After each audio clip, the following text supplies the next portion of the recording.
Oh, I think we're here. Hello. Could be wrong. Whoa. Well, let's try. I'm fairly sure we are here. We are here. But we might not be. But we'll just pretend that we are. Uh-oh. Whether we are I'm a fake or We're Miss not in not. America. Vegas, unfortunately. Uh, Yeah, we're here. We're not in Vegas, unfortunately. Yeah, but welcome everyone who is here. 3 is enough to sort of constitute a gang, and we're global thanks to the great retro being here. So we'll hey. we'll say some hellos and do some show notes after that. Hello, Max Redstone, who is in Vegas. All right, we have our official first Vegas correspondent. Hello from fabulous Las Vegas, where everything is long walk, big show, and is a long walk. Big show and a good time. Miss you. Oh, we've all Las Vegas. Thank you very much. Thank you very much for all in Vegas, Elmore. Thank you. Alrighty. Yeah. Or if I think Johnny used to play there too. I fell into a burning ring of Vegas. Alrighty. Burn like a ring of fire. Lip. I always actually change that. I fell into a burning ring of dog shit. Lord Thought, brother. Good to see you, LT. Liger fan. Hey. Long time no see. Good to see you.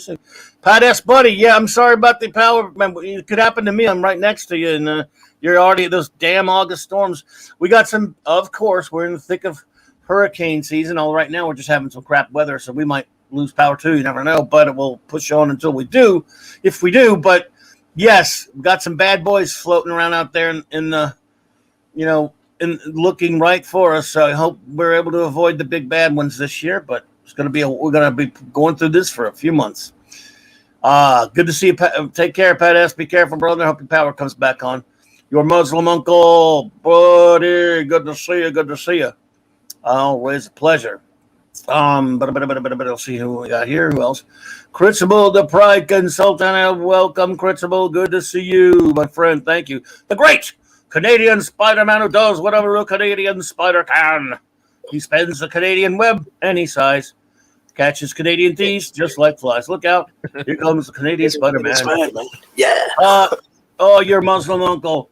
Happy birthday. It was yesterday, but now everybody is saying it today on Twitter. I don't know how they all found out. Well, I think Jed did that. And hello to, I think Jed's not feeling well. We don't know if he'll be here, but we wish him to feel better so I can be mean to him when he's in full health rather than feel better, Jed, buddy. Don't show up in stranger voice if you're not feeling good, if you're hearing this, bro. Don't worry. But anyway, feel better, bro. Brett Cohen, what's up? And again, thank you so much, your Muslim uncle. I appreciate that. My birthdays always suck, but some family last night and some great jambalaya and cake, and of course, wonderful friends last night like Mark D and all you guys who hung out with me on the show made it better, and I appreciate it. So this could be a happy non-birthday day after your birthday day. Yeah, right? actually, it takes about 2 days for me to get rid of the hate of my birthday, but yeah. So. Anyone else who pops in, we shall say hello to them now. Little show note. Bop. Where was see. Saturday night, as always. We are having such a fantastic time, my wonderful first officer and I, the wonderful RM, Raquel Briggs. And, love you, RM. We are continuing on our ongoing mission to review all of real Star Trek. We're going to do it all, folks, because we're getting through the first season of Star Trek The Next Generation. If you can get through that, and we've survived so far. We're getting this week. We have the last 5 episodes of the season that we're going to review. You're hanging tough. If you can do that, you can probably get. I mean, hell, Voyager might even be a piece of cake after that. I don't know. I want to go that far, but we're getting through it, folks. And so yes, Saturday night Star Trek, 9 p.m. Central Standard Time. Having a blast doing that. And of course, as you all know, this is Jack Kirby month on Clobberin Times. Every Monday for our Monday night Mark C. Comics show, we're talking some Kirby topic, and I haven't decided on the Kirby topic yet. I've done this for many, many years on my show, but just now started on YouTube a year ago, of course. But yes, it'll be a Kirby topic for sure. 8 p.m. Central Standard Time. And we will just have to figure out what. And, of course, also still Fantastic Four month. So there's that as well. And but next Wednesday night, even though it's not a Kirby topic, it's still Kirby month. Wild Card Wednesday, as I call it. It looks like my good new buddy, who has a great channel here called J-Man. I don't know if J-Man's around right now, but J-Man and I will be revisiting the movie from 2012 called Dread. A movie I hated and only saw the one time in the theater. I hated so much, never watched it again. And all I've heard and I even wrote a scathing review and really bitched about it big time on my show back then and created controversy because people were like, you didn't like it. And for 9 years solid, all I've heard is it's such a great movie. It's the greatest movie ever made. Everyone loves it. How could you not love Dread? I loved it. Well, there you go. It's just Mark's damn fault. But, so I decided to give it another time. I've never watched it since. Didn't even buy it or anything, but I bought the Blu-ray from a friend. Decided to watch it and revisit it because this is 9 years, and I firmly believe that sometimes you can't watch something once and then leave it, and maybe you can watch it later and get a fresh perspective. You're a different person 10 years later, in some ways, even when you're old like me. And that's happened to me a few times. As a fan of the Judge Dredd comic book character, I despise that movie. And that's not a defense of the Stallone Judge Dredd film either. I just believe so many, like the hypnosis thing caught on, and so many people were just glad to see a movie that didn't have Sylvester Stallone playing the character of Dredd, and you had a great casting in Carl Urban. They'll take anything, even a garbage no story like Dredd has, and has none of the other. It comes with none of the other accoutrements that are from the Judge Dredd comic books at all. It's just a bloodthirsty shoot 'em up with a bunch, no story and just a bunch of gore, and that was my view of it then. I have since rewatched it, and J-Man and I will talk about it. And it will be a big reveal if I've changed my mind or not on the film. I'm waiting to see that. Yeah, well, I mean, I loved Dread, but I didn't read that many comics, so I went into it more, knowing just reading a few comics, and the character really well. So I guess that's why. But maybe I think from remembering what you said, you didn't think it was very Dread-like. If that was well, the character's great. No, the character of Carl Urban's perfect. Yeah, no, but in terms of the story and the the story's not Judge Dredd, and the feel's not Judge Dredd. Now I realize they didn't have the budget. Yeah, if you look at it, it looks like Detroit or something. It doesn't look like Mega City 1. The Stallone movie, he sucks. He's a terrible casting. The story, but at least it was a Dredd type of story. It had some of the satirical elements. The city looked good. The Angel Gang looked good. The ABC Warrior looked good. The costumes were better. The helmet was better. The Lawmaster was better. The Lawgiver was better. Everything about it, aesthetically and everything, was better and more like the comic book. It's just that Stallone's a shitty casting, and Urban's a great casting. Yeah, with the costume, Stallone's he had the eagle on the shoulder. Urban, they took off the eagle, I think. Yep. So it looked more like the comic book. But I think people, just like that grim and gritty, and of course Urban, is so good, and those slow motion effects are good. You've got Lena Headey as the villain. She's a great actress. But see, that's where I disagree with my good buddy Pat S.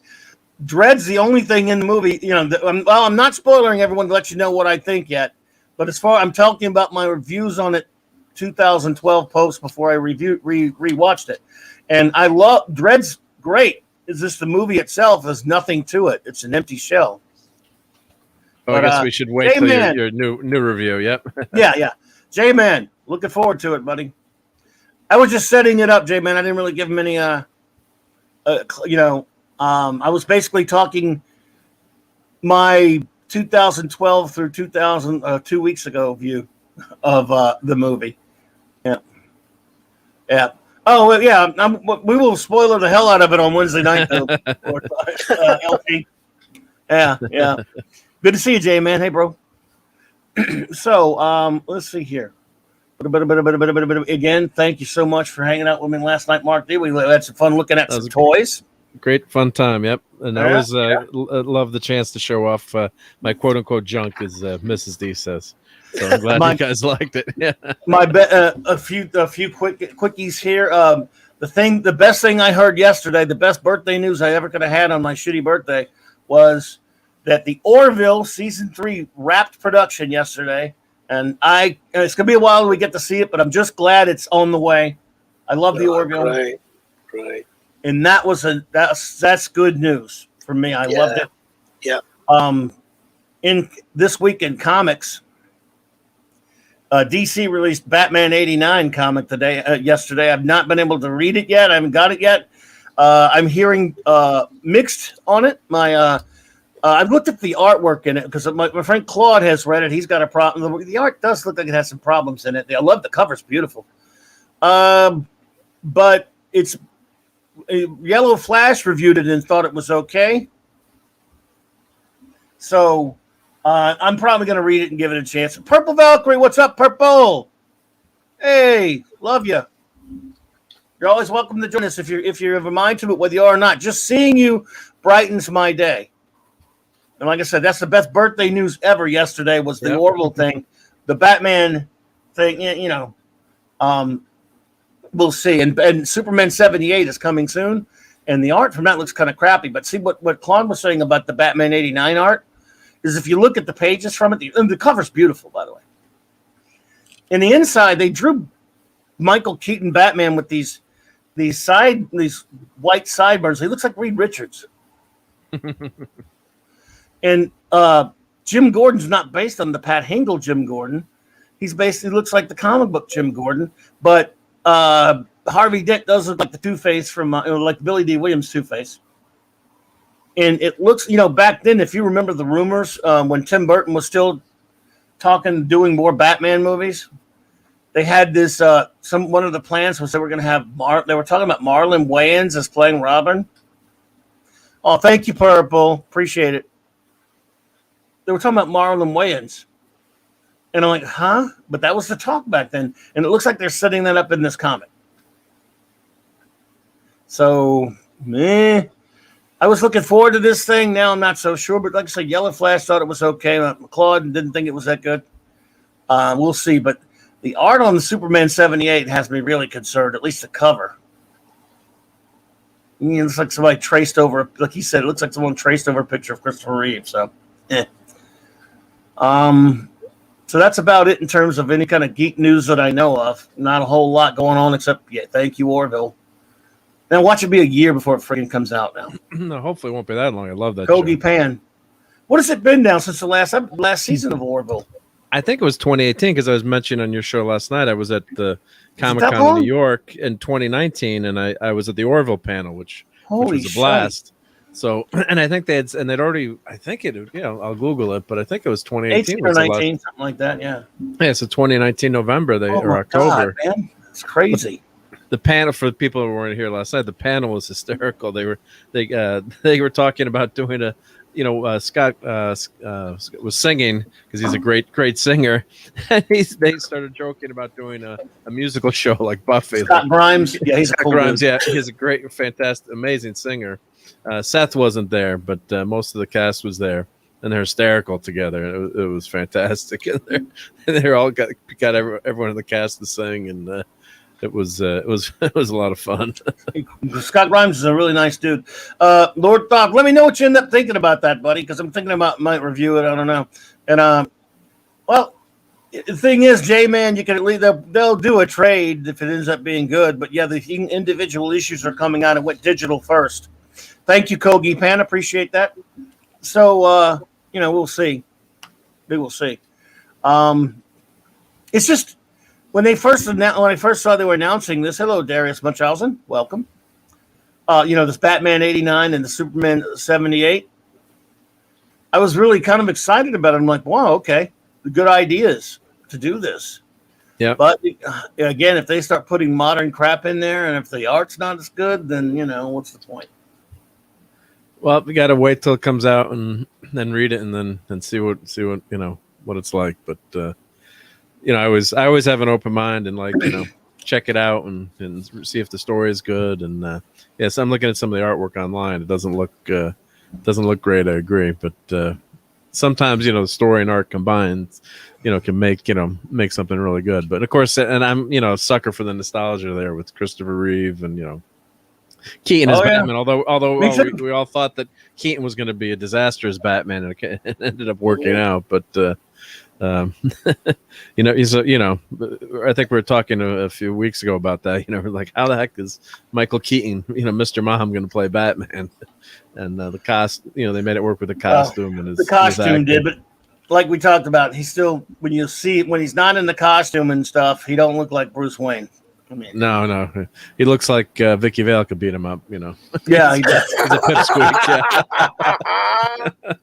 Yeah. Yeah, But he's got the crazy. I love that scene where I always love superheroes when they're not in costume or they're undercover and they've got to do something heroic to preserve their identity. And that scene where he grabs the tray, which probably would have gotten shot through, but he puts that under his coat and he pretends to get shot by the Joker. Just quick thinking like that. Where he's using his mind and he's acting crazy. Like Batman's got to be a crazy guy to swing from a roof on a line, right. And do what he does. So that part of it, I think, and comedians, I think, are always the best actors because what's the toughest thing to do? Comedy, right? Look at Bill Murray, how fantastic he is. Yeah, he's a great actor. Yep, he's a great actor. But see, yeah, there were a bunch of scripts floating around before that one finally. For years and years, Tom Mankiewicz wrote a couple of different scripts for the Batman film before Sam Hamm got a hold of it and changed a lot of stuff for the Tim Burton movie. And then they got, Burton and other ones got a hold of it. But anyway, that scene was a lot different. It did have him, getting the whole thing you're talking about, the way it was in there. But also, it had the Joker taking Vicky Vale.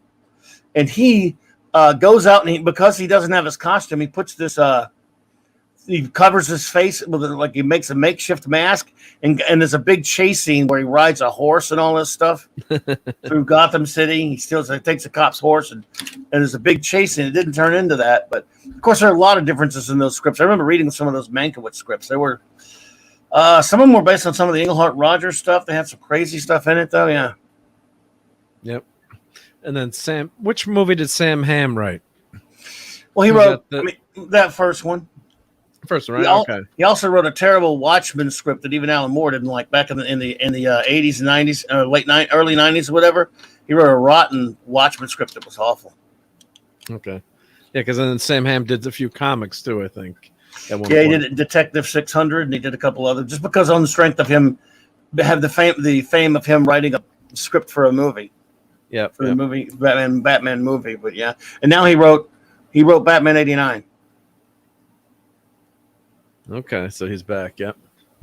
Yeah. I'm gonna pick. I'm adding to my pull list right now. My virtual shop, since my local store is closed. I'm gonna try one and see how they are. But you said they're coming out in digital.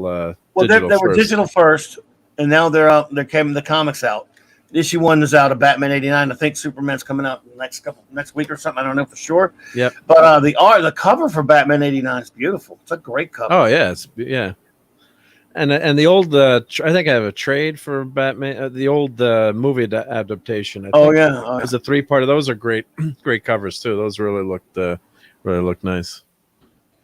Yeah. I have a few of those from back in the. I don't know if it was a 1-shot or they had 3 issues. Right. I can't remember, but I think it was like those Jerry Ordway covers nice or something. Yeah. So, it might turn out to be okay. Yep. You never know, but. Like I say, just some of the art was kind of weird. Yeah, maybe you want to show some of the art, or well, I think I will. We'll show a little bit of it. It did look kind of weird, just so people can see, but it did look kind of strange. All I'm seeing is cover art now, though. Maybe some other art here somewhere. They had some interior art popped up on. I have some on Facebook. Yeah, Claude page. I have some. Yeah, that's right. Okay, I got some. All right, let's see here. Bop, bop, bop. Retro, did you like the Batman 89 film? I did. I did. I'm sorry to disappoint everybody. I did. No, it's nothing disappointing. We all like it. But again, I must admit it has a soft spot in my heart because that was the first date I took my missus on. So there you go. So that's why. So along Later, J-Man. along 32 years ago. So yeah, that's what I took it to see, the Batman film. So You're supposed to say the time flew right by, Retro. It doesn't seem like. Yeah. Yes, indeed. Just in case the wife is watching. Yeah. Dave G. Sound. Hey there. But yeah, let's see here. I mean, that's a nice cover. No, it's really well done. Yeah, and it's that retro, retro vibe. Yeah, definitely. Yeah, it's a good fit. It's got a good look to it. Yeah. Yeah, that gold. Yeah, that's the gold lettering. Yep. Similar to the way all the games were at the time when the games were coming out as well to support the movie. Same type of like box cover art, stuff like that. So yeah. And when that movie came out, didn't they release something at Comic-Con or just a kind of an extended preview? I'm trying to remember now. Entertainment Tonight had a big long trailer for it. Because I think people are worried about it. I think that was. Well, yeah, because it's about 6 months before the movie came out. Again, that's when I had my shop. And about 6 months before the movie came out, Starlog magazine had a picture of the Batmobile with Keaton standing in front of it with that black costume. And we were not used to that. And we thought, that looks terrible. Oh, we were laughing our asses off. Just thought it looked stupid. And a few months later, whatever it was, Entertainment Tonight released the trailer, and we all thought, wow, wait a minute, that looks pretty good. Yeah, it looked more, like what we kind of wanted to see. I thought. Where did he get those wonderful toys? That was the clip I remember that was in. Yeah. This one, he's got gray and blue on this one.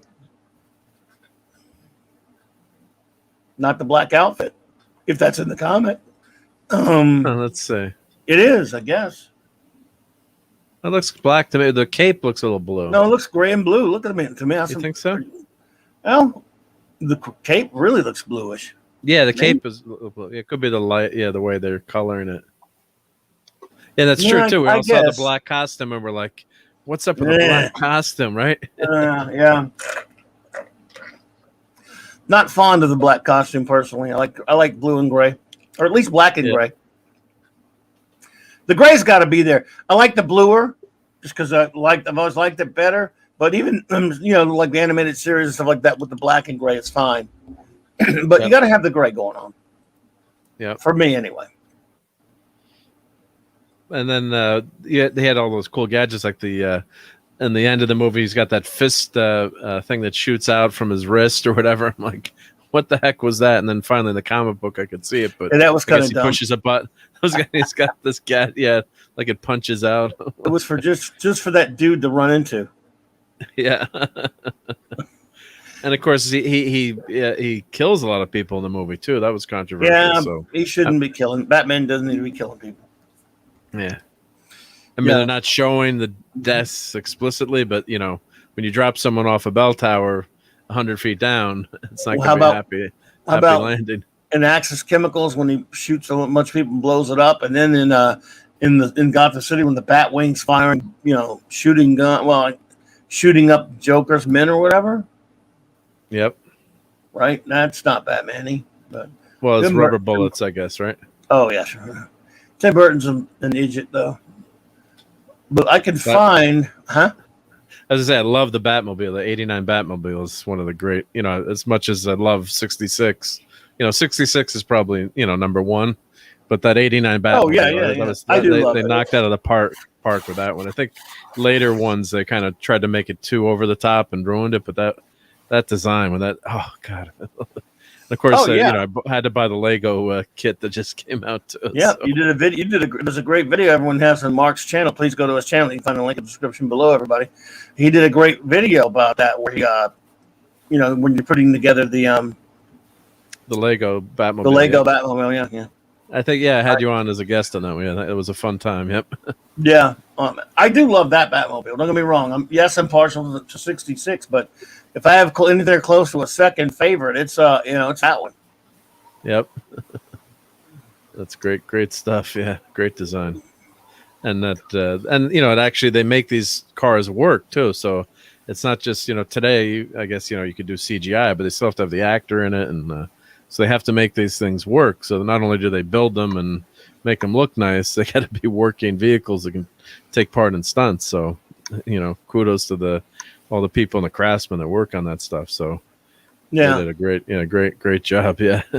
Reed Richards, ladies and gentlemen. Nope, that's supposed to be, for some reason, that is Bruce Wayne.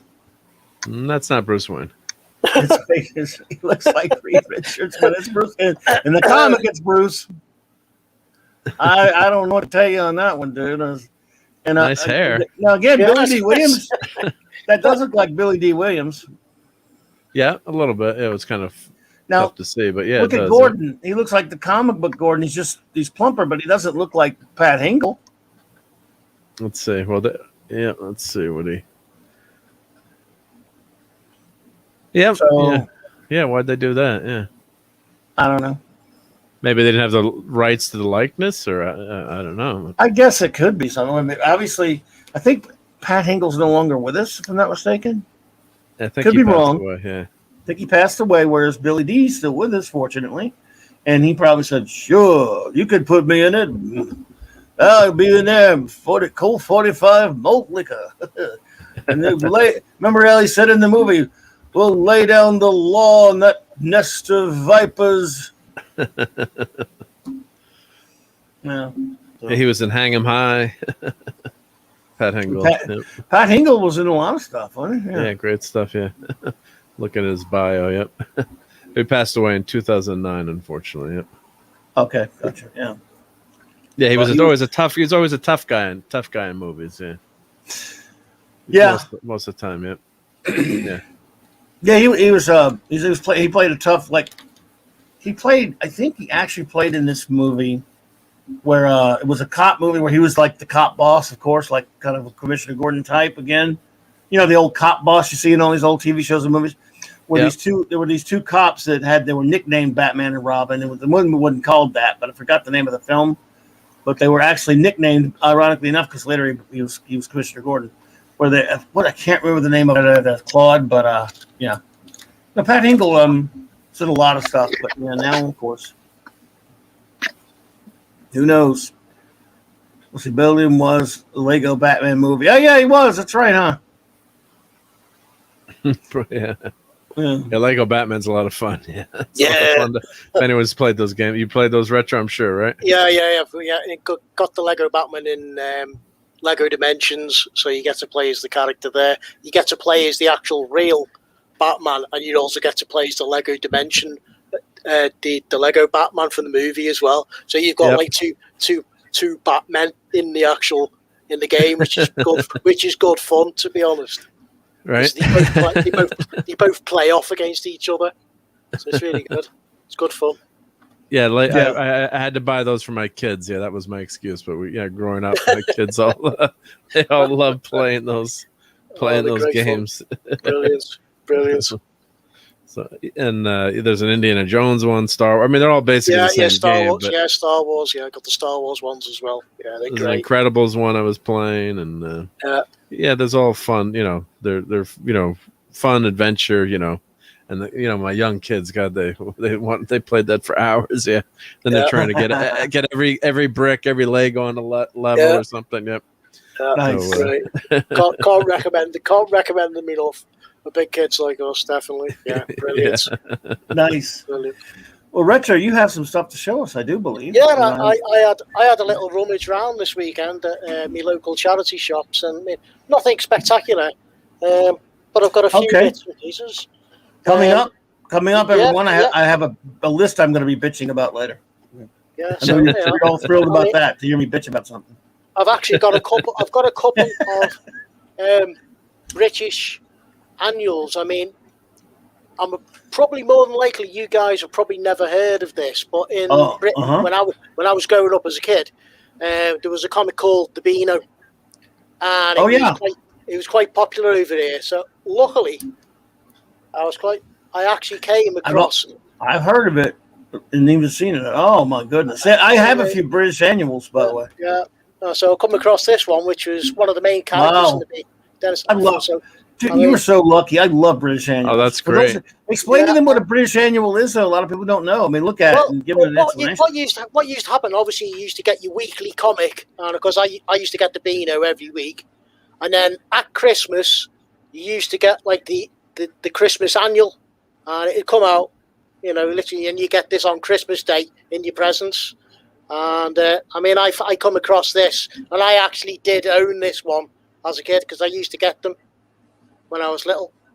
So yeah, I come across this and I thought, I'll have to get that. It's in really good nick. It's really nice. Literally got it for £1, so I couldn't complain about that. So I got that, and then as well, another one that I found. I actually got hold of that as well. So that's quite a nice. And as you can see, it's pre this era, as you can see. I thought that was quite a nice piece. It seems to be again. It's in good condition. Nice. So I thought, yeah, I'll have to, thought I'll have to get hold of that. Any respectable, Doctor Who fan, you know what I mean? Of course, dude. I had a few Doctor Who annuals. I think. I don't know if I have it anymore. Yeah. So yeah, I got hold of that one, and then of course, then I was lucky. I came across some old DVDs, and I was made up because this one was still sealed. So there you go. If you know your Monty Python, and you'll know that. So there you go, Time Bandits, and that was brand new, sealed up when I got that, brand new. And another one I got, and I could not turn this one down. The Pink Panther box set, Peter Sellers. Nice. There you go. I mean, just so awesome. The great Peter Sellers. Every movie's in there? Yeah, every movie's in there. See you, Pat S. Take it easy, Pat S. Brother. Be safe, man. Take care, Pat S. Be safe. Yeah. Yeah. And then, but of course. So where'd you get these retro? This is at a thrift shop? The thrift shop, the charity shops. Yeah, just sort of had a nose through, and I always keep my eyes open for stuff, Latino Slant. Paulie, what's up, buddy? Just that's the area. Hey there, Monkey Jeebus. Yeah. Paulie. And then, of course, I know that probably a lot of people have got these in the collection, but I got hold of these, and I bought these because if you notice the language on them as well. Oh, yeah. Nice. And I think these are the sort of better versions, if you know what I mean, where they didn't change the scenes to black and white. So these are the better versions. So I got hold of them. So yeah, that's what I come across this weekend. Couple of bob cost me. So yeah, brilliant stuff. So there you go. Excellent, dude. Yeah. Excellent, man. Love it. I only had a few British annuals, and I love them. By the way, and since I don't like going on camera, I went and found a picture of one. The only one I could put my hands on right now. I'm looking over at my shelf, and that's since we were talking about Judge Dredd earlier. Yeah.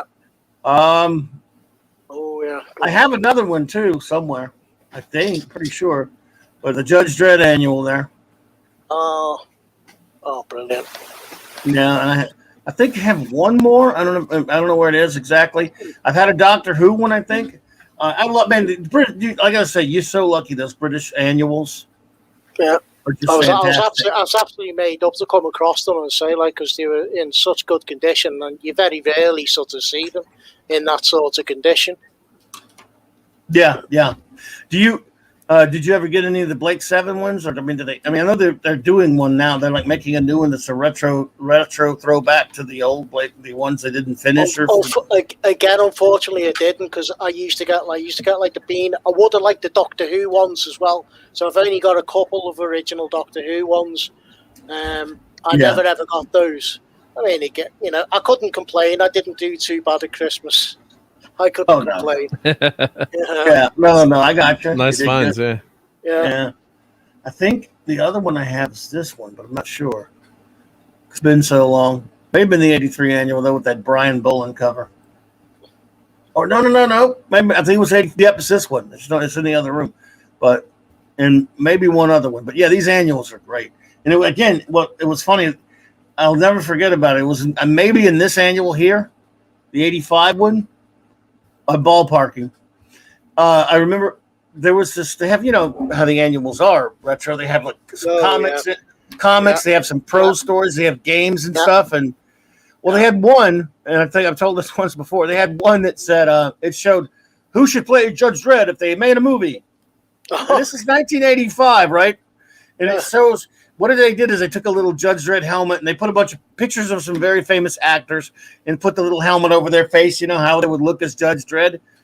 Many famous actors, including Sylvester Stallone.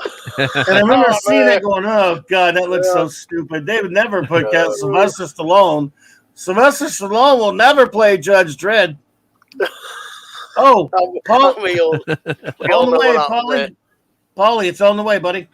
I'm sending you a link right now.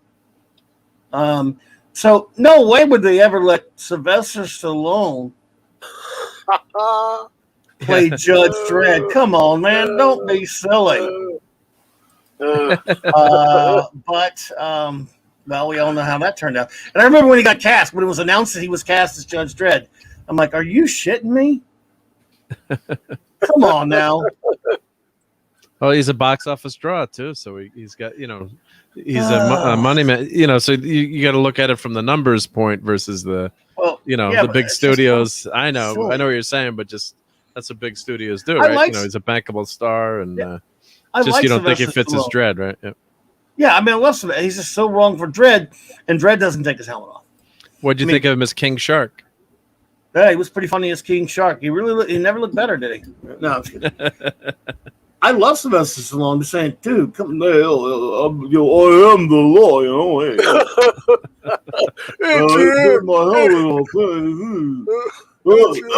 When he first gets out in that first thing, he goes, I am the law. I'm like, oh my God. You spilled your popcorn? Oh, no, I threw it. You threw it? Not really, but that's good. Oh, at least I went to a dollar theater to see it. That was back when we had these dollar theaters. He said, did you come out and say you can have me $1 back? I wanted it back.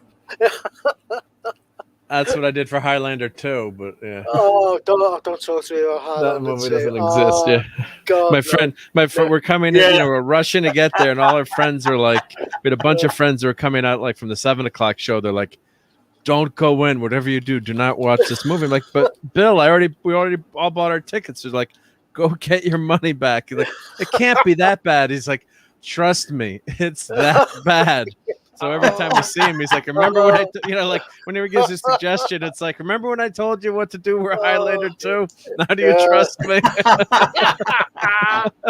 Oh, God. Oh, my goodness.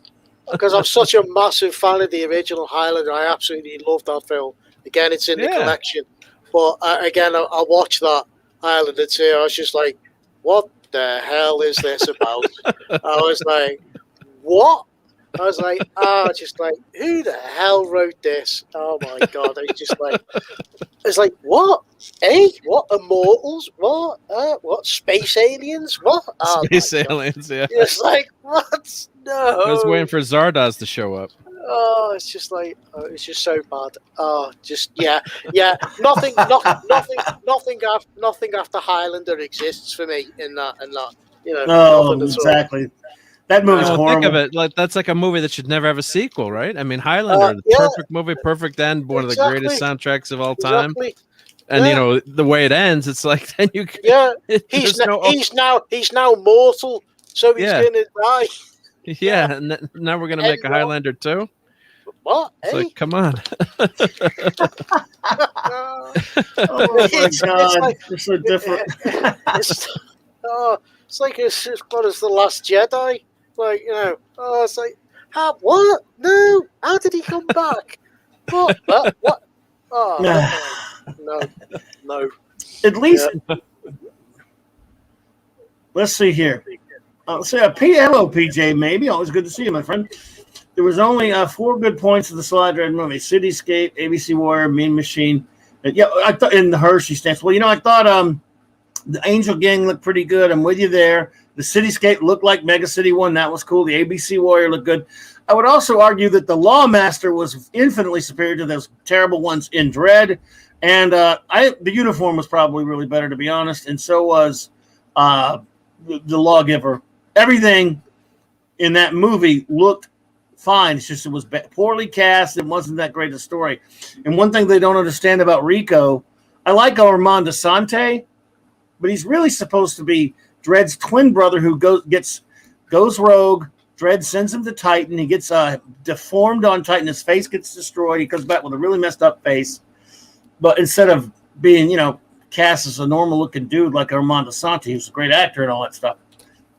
And then, Rico's supposed to be his twin, though, in that film. And then, of course, I never forget that issue when Rico comes back, because they were genetically, bred as twins, comes back, and Dredd ends up having to kill him. And as he's carrying his body, and Dredd's injured because of the fight, and some guy, Judge Dredd, let us help you with that. That must be heavy. And he says, he ain't heavy. He's my brother. Oh, God.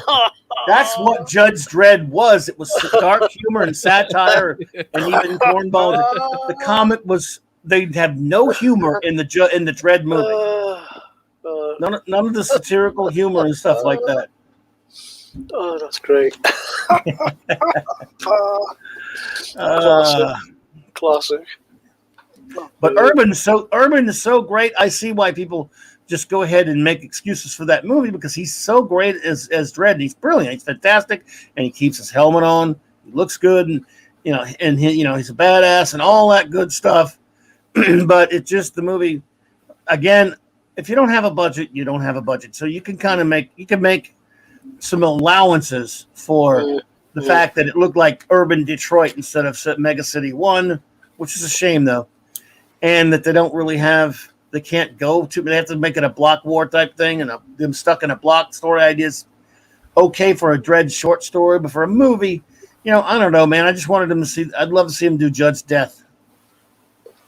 Well, there's a good making of the movie documentary on the Blu-ray that kind of explains what, like you said, the budget problems and all the effects and how they did that super slow-mo was, phenomenal. Some people hate super slow-mo. I thought it was kind of cool in the movie, or that whole idea, the end with the character, the death. But they explained, their limitations, I guess, and the budget. And they were hoping to make another one, but I guess it never panned out. And DVDs aren't selling anymore either, unfortunately. So that was a gravy train for Hollywood. So, that's the thing. Are we going to get these big budget movies now with with the latest failure of Suicide Squad making, $30 million.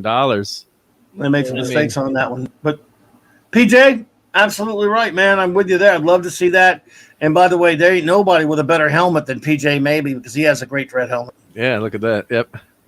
I mean, he has a real one. No, he has a great, that helmet that he has, you've seen that, right, Retro? Yeah, he's got loads of, his man. He's got all kind of cool stuff. He's cool. Dude, go and check out PJ Maybe's tour of his man cave. It's great, brilliant. He has a channel, stuff. Right? Does he have a channel? Yeah. Sub to PJ Maybe's channel. Oh, well, yeah. I don't have a link on me, PJ, but anyone who can find that, I'll get that. Huh? I'll take that out. Okay, put it in there because PJ is a cool dude. We talked a few times on Father Miller's show, and PJ, you're always welcome to come hang on here if you want to, brother. Always love seeing those tours of man caves. Yep. He's got some stuff there. Yeah, I think I've seen. Yeah, great stuff. Yeah. Yeah. And now with 3D printing, there's people that are printing these helmets too, which is great too. So they're making like the Mandalorian helmets are very popular, and Dredd's helmet, and you can actually, if you have a big enough printer, you can print them and sand them and paint them, and they end up looking pretty damn good. It's amazing what you can do now. Yeah, a buddy of mine made a Boba Fett helmet with one, so yeah. I mean, the Dredd helmet will be fantastic, and I might have to get him to make a Dredd helmet now that my son wants to get a 3D printer. I was going to get him to get some advice from you on that, actually. Sure. Yep, happy to enable. But yes. There you go. Maybe I'll print that next. Yep. Yeah. Oh my goodness. You the man, DJ. Good to see you there. But yes, look, movies are what they are. If I could just get an animated series of Judge Dredd that's faithful to the comic, I'd say do all the little. Who cares about your movies? I'll take. I just think. I would probably some things just work better in animation for me. Animation is such a great close cousin to comics. Yep. I'd make that deal. I'd say Hollywood. Not that they would care anyway, but I won't bitch about your live action movies ever again if you give me some animated. If you stop canceling when you finally, the rare occasion you give us a good animated show, don't cancel it like Jackass. It's the way you did Avengers: Earth's Mightiest Heroes, which was wonderful. Yep. The Green Lantern series. Green Lantern series was really good. Love that. Justice League was still cut too short. Yep. What did you think? Did anyone out there have a chance to finally watch What If, the first episode? Or I watched the first few Claude minutes. watched it. My Claude told me about it. He watched it on like the first one. I didn't get a chance to watch it yet, but I'll probably watch it this weekend or something. I thought to watch it. The explanation for why Peggy's Captain Britain.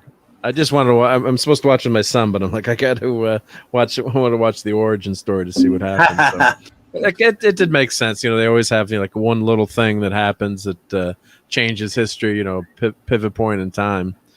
People, I guess, were complaining about how she was drawn, but I didn't think it was bad. I mean, I guess if you're going to be a bulked up person, she kind of looked like a big, like maybe like She-Hulk used to be drawn back in the day, a little bit. So I didn't have a problem with that. So yeah, but I only watched just the first 5 minutes. But I thought the animation looked pretty cool. It looks like rotoscoping, I think, or whatever technique they're using. I thought I don't know if Steve Mitchum is still in the crowd. If he'd I don't know if he's here right now, but yes, I plan to watch it. I do plan to watch it. I meant to yesterday. You should know how yesterday was for me, but yeah.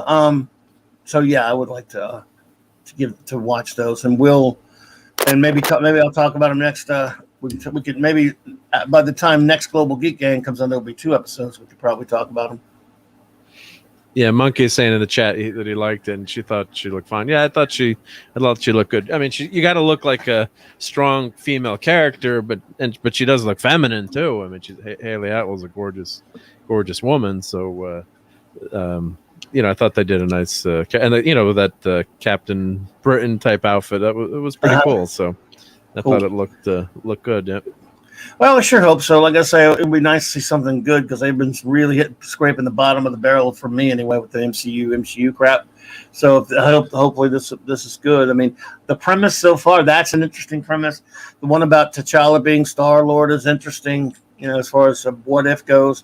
Because anything goes in a What If. If you just tell a good story and they don't inject their dumb political crap in there, I'll be fine, So we're just I'm skeptical that they can do that, but maybe they will. So yeah, one of my favorite What If stories was the one you had mentioned for the FF was a fantastic one, and then one of my favorite ones was when What If the Fantastic Four all had the same powers. So what if they all had the Invisible Woman's powers or the Thing's powers? Yeah, and, the Thing one was especially tragic. Sue looked like became like Man Thing in the issue and lost her mind. So there was some real tragedy and. But what if it's always, and it doesn't affect anything. You can kind of, see what happens or an alternate history. And so there are some, great what if old comics out there. It's always, and I love the one shot, where you just grab one comic, you read it, you're one and done, and the story's over. It's they're a lot of fun to read. Yep, absolutely. I think I'll bitch about something for a minute. What do you think? Sure. I was going to say, like, that's similar to like the Doctor Who, the Big Finish. They've got the Unbound stories, like What If stories, like Doctor Who, where you've got a different character, actually, a proper actor portraying like a different third Doctor.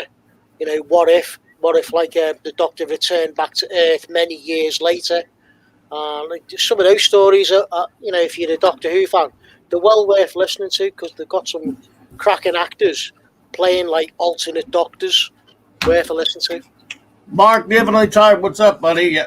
How about it? What if Doctor Who hadn't been destroyed? Yeah, aye, that would be good. Yeah. Right.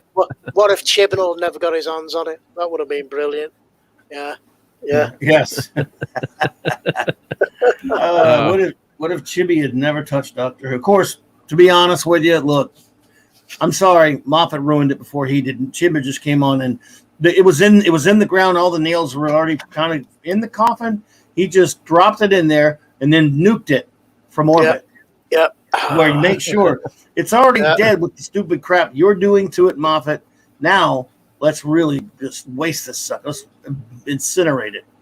It was just bad because like Moffat was getting. Oh, I reckon he was getting pressured from the BBC and had his arms twisted.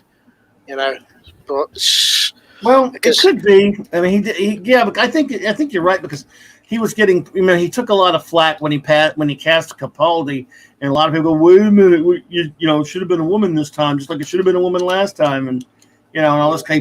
And that's why he started saying a bunch of that stupid shit before that about how the Doctor could be a woman. Time Lord could change either way, and all this stuff. Well, once the Master was a woman, you knew they were gonna do that. Although the actress who played the Master, she's fantastic. She's fantastic. I'm forgetting her name. Also, Missy. Missy. Also, you knew he was going to do it with that episode, The Doctor's Wife, that Neil Gaiman wrote. Paulie, what's up, bro? Yo, Hey, buddy, what's going on, man? Hey, brother. Yo, how you doing? Hey, Paulie. Hey, you got a big mouth. You know that, Retro? You got a big mouth, Retro. We need to talk about that big mouth of yours. You're gonna get in trouble, down by the docks. It's a living. Oh no! That's a pretty good Rocky right there, man. That's excellent. What's going on, buddy? How you been? Good, man. Happy birthday, bro. That's tomorrow. It was yesterday or one of these days. No, it was yesterday. That's right. I come bearing gifts. It's better than gifting bears. Good. And what's up, Mark D and Retro? What's up, chat? Hey, Good. welcome, sir, welcome. Fellas. Gilly Chow, Zax. Hey, my friends. So what's All going right, on, bud? So put me on solo for a second. Yes, sir. I got these two gifts Solo. for you that I told you about that I had gotten. Oh, We'll do the first one. Oh, Nice. Is Sulu. from Where No Man Has Gone Before. Yeah. When he was a mathematician. This is a Lieutenant Sulu Collector's Edition. Wow. Ages 4 and up. I'm almost old enough. From Playmates. Yeah, you're almost old enough, you fool. You geezer. I mean, the box is pretty torn up. Don't swallow the tricorder, whatever you do, Clobberin. Nice. This has to be open. Nice, man, dude, thanks, man. Oh, you shouldn't have, dude. Love it. I've never seen that one before. That's a great fun. Yeah, I never knew they did that one. What is this called? A tricorder, yeah. He's got that, and he's got a little fucking communicator. Type 1 communicator. Communicator, and That's nice. Cool. I see the behind him. You can see the stand, the logo. No. Yeah, that's the stand. The logo's also the stand, the Delta shield. Oh, there you go. Yeah. When as seen on the 66 pilot, Where No Man Has Gone Before. Yep. He wore a different shirt in that. He wore a different shirt in that one where he was a mathematician, remember? So this is from 1996. He wasn't even helmsman yet, but yeah, they kept 40 and up. They stayed with him. 40 and up. Nice, man. Thanks, dude. Were you in a Suicide Squad, Lord Thought, the shark dude? Hey, it's a possibility. Hey, you never know. You never know. Hey, Lord Thought, where you from? Canada. What's a can? D-Bud, Man of Iron. What's up, buddy? Tavaster area. D-Bud, man, he sent me an email. I gotta tell you about that in a second. Here's your second one.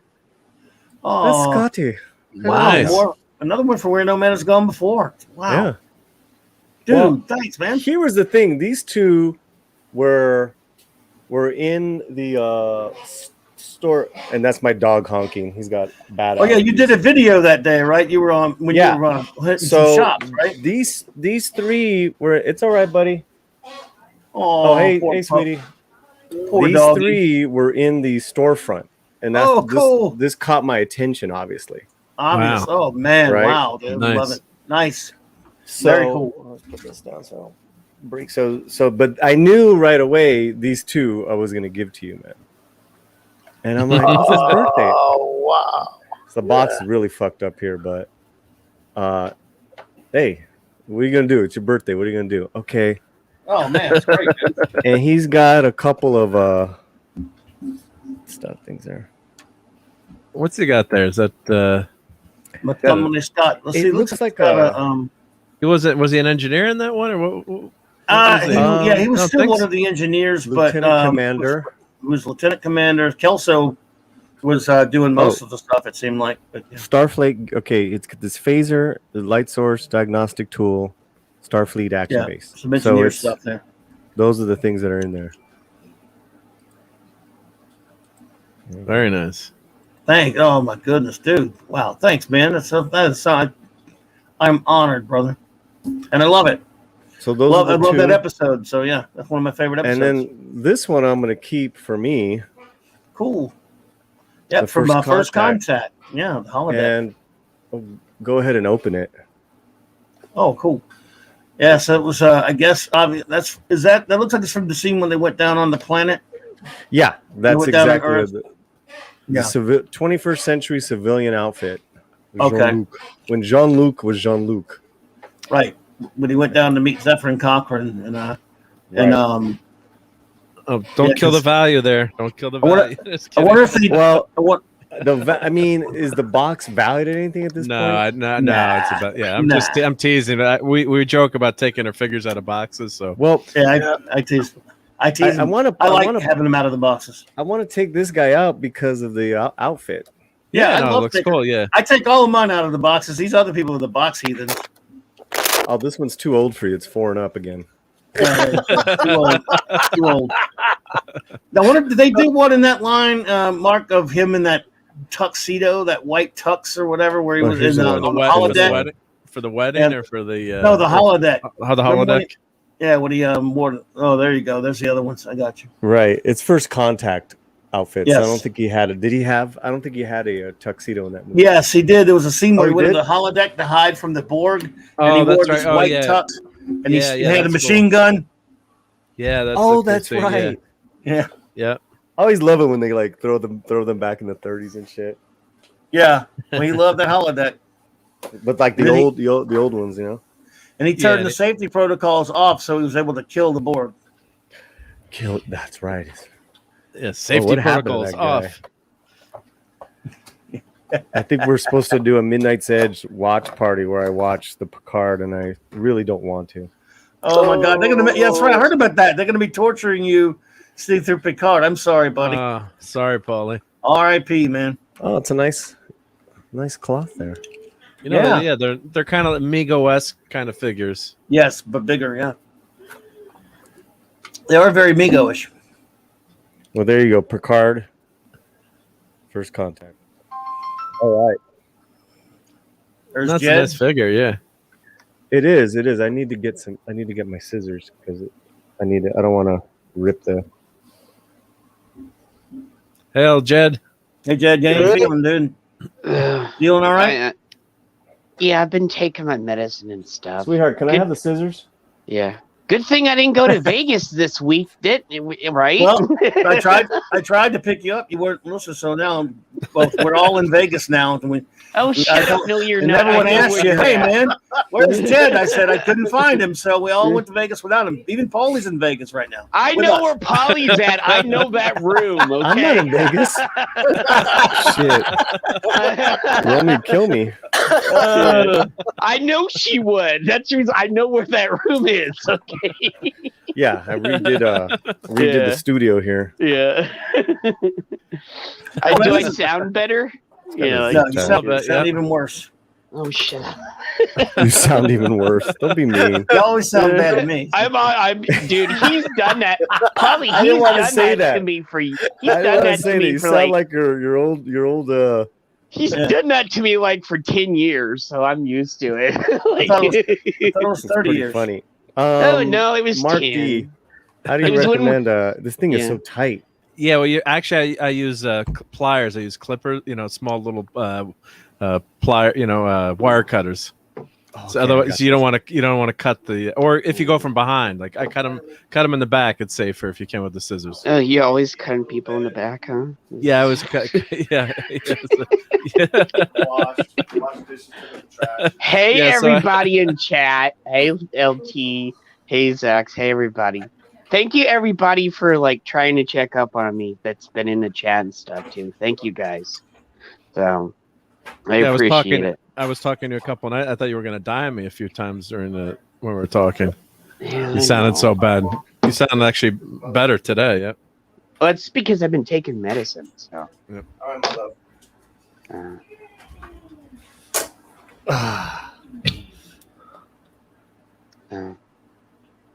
Senora Slant, she is the boss. just like with Mrs. D and Mark over there. Yeah. Okay. Uh-huh. Mm.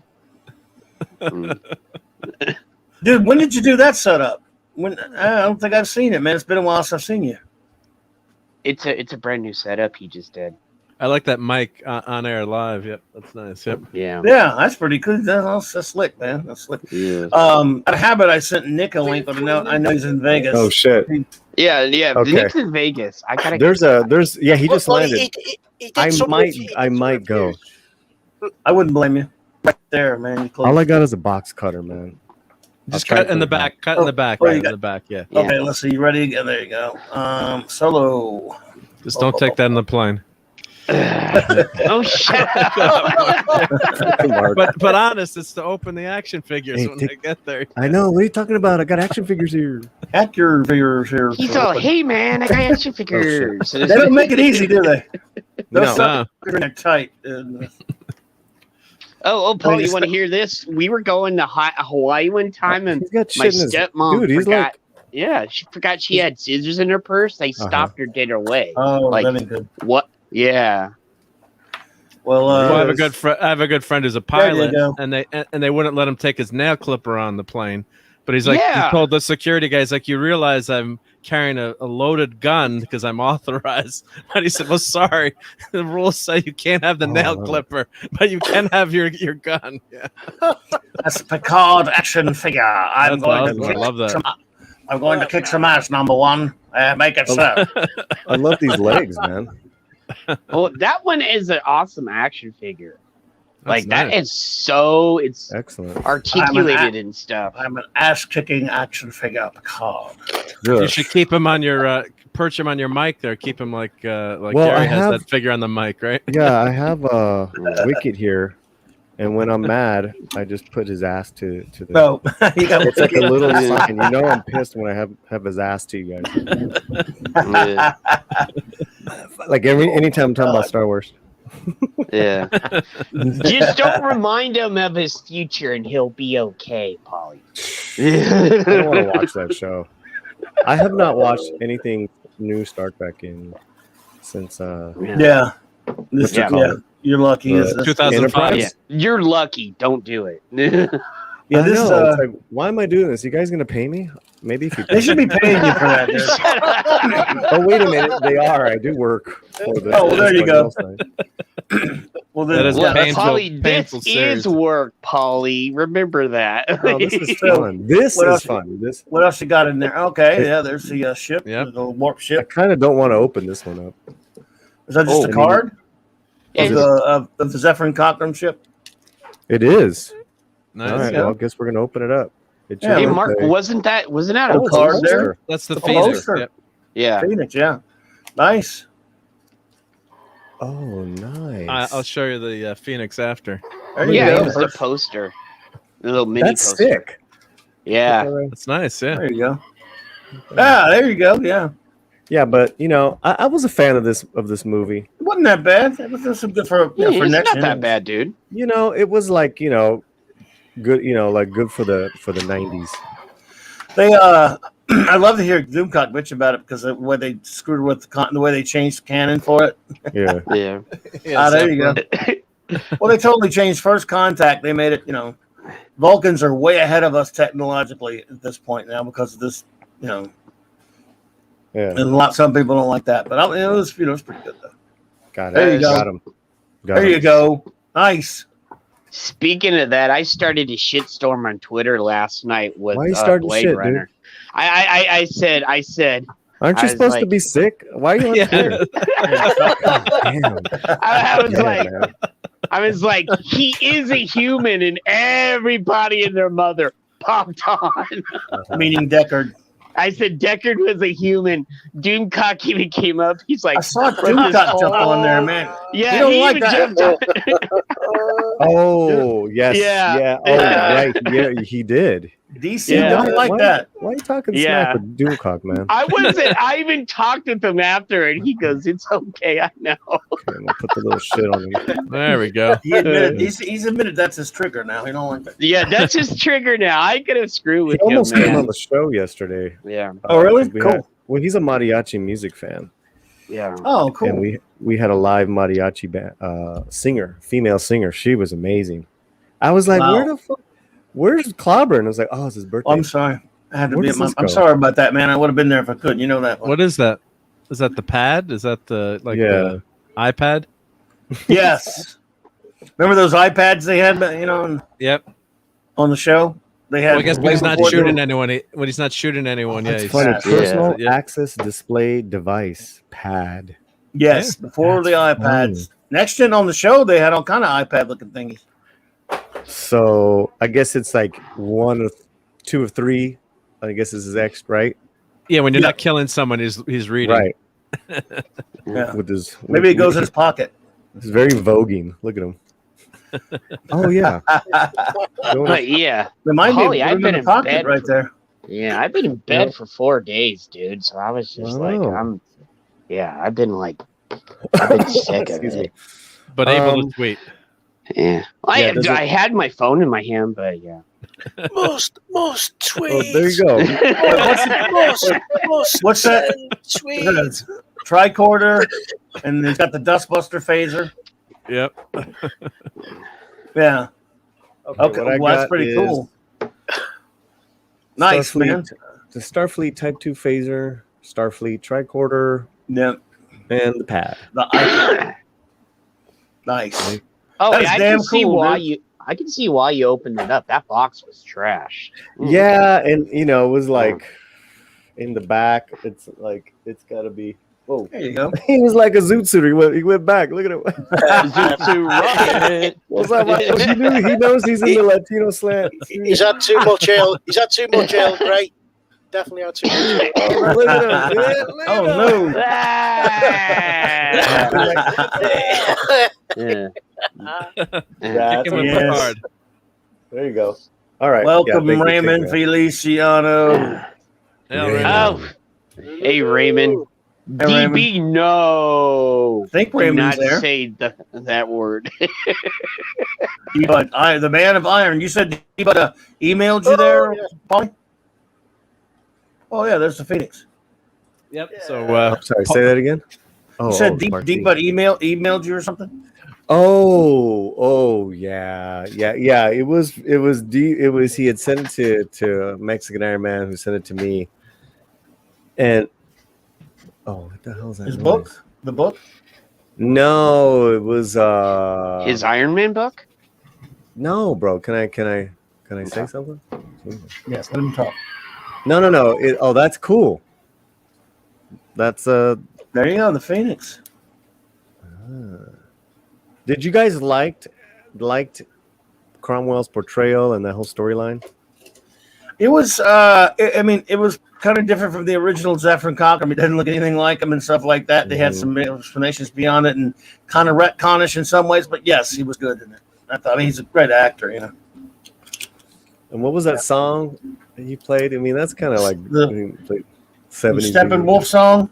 Magic Carpet Ride. Right. Yep. Oh, well, but Yeah, yep. some people have problems with that. Captain is decorative replicant Spock welcomes. So you said D-Bud emailed you is what you were telling us. Oh yeah, no. It was it's like on the whole Latinx thing, Oh, cool. and no, it's not cool at all. Oh, I'm sorry. I hate it. I hate that word. And then it looks like Berkeley, UC Berkeley, and their chancellor and their what do you call it? Their newspaper have come up with a word called Chicanx, and we're just like, what the fuck? Holy shit. So I'm gonna definitely do. Are you shitting me? That's that's why he sent it to us. That and then that's how it starts. It starts with these, completely just out of touch, out of reality. What's really happening in the hood and neighborhoods and how people talk and converse with each other, and then the shit that they make up and deemed gospel in their universities. And I went to a university. I went to a university here in LA. So the thing is that so yeah, that'll be a good video. It's right up the Latino slant.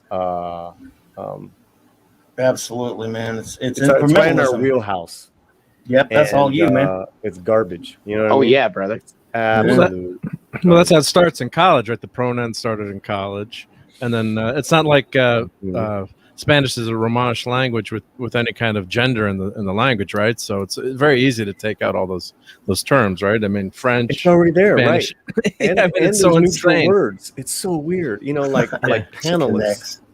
Like this is a panel, right? If I was to say it in Spanish, like it's a panel. It's a panel of four men and Jed, right? It's a panel. The frog. Really? But what's panel in Spanish? Panelistas. Right. It's like, dude, you already have it in the language. Chill. Yeah. Chill. Anyways. Oh, thank man, you, D-Bud, for that. Hey, it's gonna be good content. Yeah, that's right up your alley, like you said, bro. Now, D-Bud is the man. D-Bud wrote he wrote a book about Iron Man armors. It's amazing. We're getting to look at it, and he's Mexican Iron Man would like to see that one. I bet you. So yeah, it's pretty cool. Mexican Iron Man is the shit. Yes, indeed. But did he go to Vegas, by the way? No. If we were thinking of going. Here's what we gotta do. We gotta set something.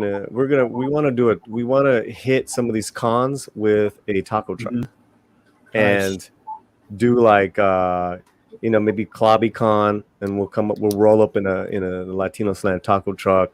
Nice. Like we wanted to do like something cool like that, but we just couldn't get it done for Vegas. Oh, I got you. Yeah. It's just it's just the timing.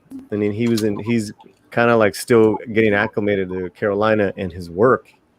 That what's up, Raymond? Hey, Raymond, what's up, buddy? Hey, put some hot taillights in your truck, man. I can barely hear you. So what, buddy? I said, Paulie, put some pasteles in your truck. Oh, in your taco truck. Patela? What is that? Pasteles, yeah. We'll get pasteles in there. That's and that right. would be, what is that? Are you like pasteles are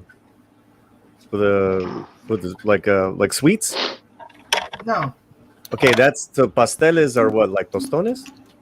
It's made out of coating of it's a meat and potato, mostly pork, meat and potato thing wrapped up in a banana batter. It's a Caribbean / Puerto Rican food. It's like a Caribbean style empanada. Yeah. Oh my god, it sounds so good. Making me hungry. I mean, everything the Puerto Ricans do, they fry everything, guys. You give Raymond lettuce, he'll fry it, he'll put batter on it. Fried bananas. Yeah, man. The codfish, sopapillas. Yeah, the codfish cakes. Oh my god. What's that, babe? Good. Codfish cakes. Yeah, I forgot my Brazilian Portuguese lady is hearing me. They do the same thing. They do the same thing. She gonna come in there and backhand you. Nah, she don't. Nah, dude. Jed, I don't know what you think Latino women do is hit their man. What the hell? Yeah, man. Yeah, I She's love gonna it. backhand She's like, what'd you say? She's gonna backhand you. She can backhand you Yeah. through the Quick, turn the StreamYards. camera off. No, she's awesome because I've said something to her a few times before. So Well, let's throw her some love and congratulations. We Yeah. can't say too much what it is, but she got a great job. Oh, that is hey. awesome! Everybody give some congratulations to Congrats, Mrs. Mrs. Slant. Slant. Big show. Yeah. It's a big Nice. show. Oh Yeah, wow, guys. nice. Yeah.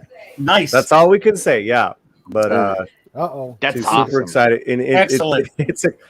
You know what? When the time is right, we're gonna share what the role is because the role is pretty hysterical. Oh, nice. Dude, As that's long as it's not- awesome. As long as it's not in the second season of Picard, because then we couldn't really. Bye, honey. We couldn't Hold on, I'll be congratulate right her back, for guys. that. I'll be right back. All right. And it's not on the CW, hopefully. I'd still Like- watch that. Yeah, well, that's what I'm saying. I was gonna tell Paulie that even if it was on STD or Picard, I would have to watch it because Mrs. Slant's on it.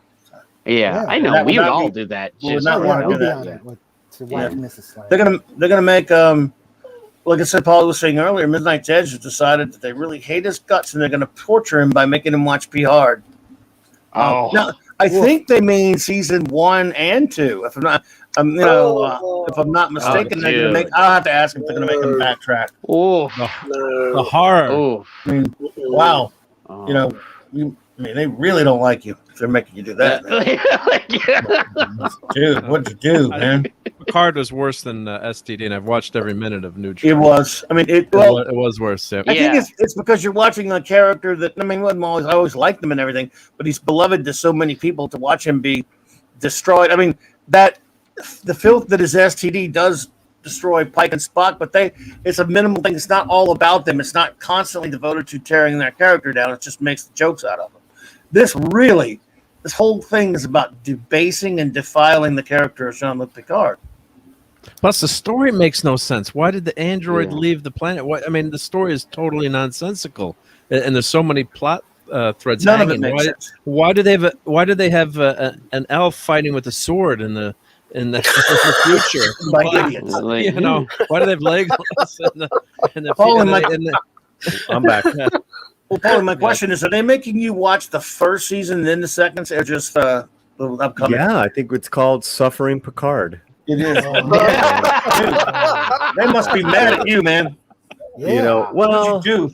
it was one of their legendary rants, and I was like, well, I never saw it. Like, what? You haven't seen it?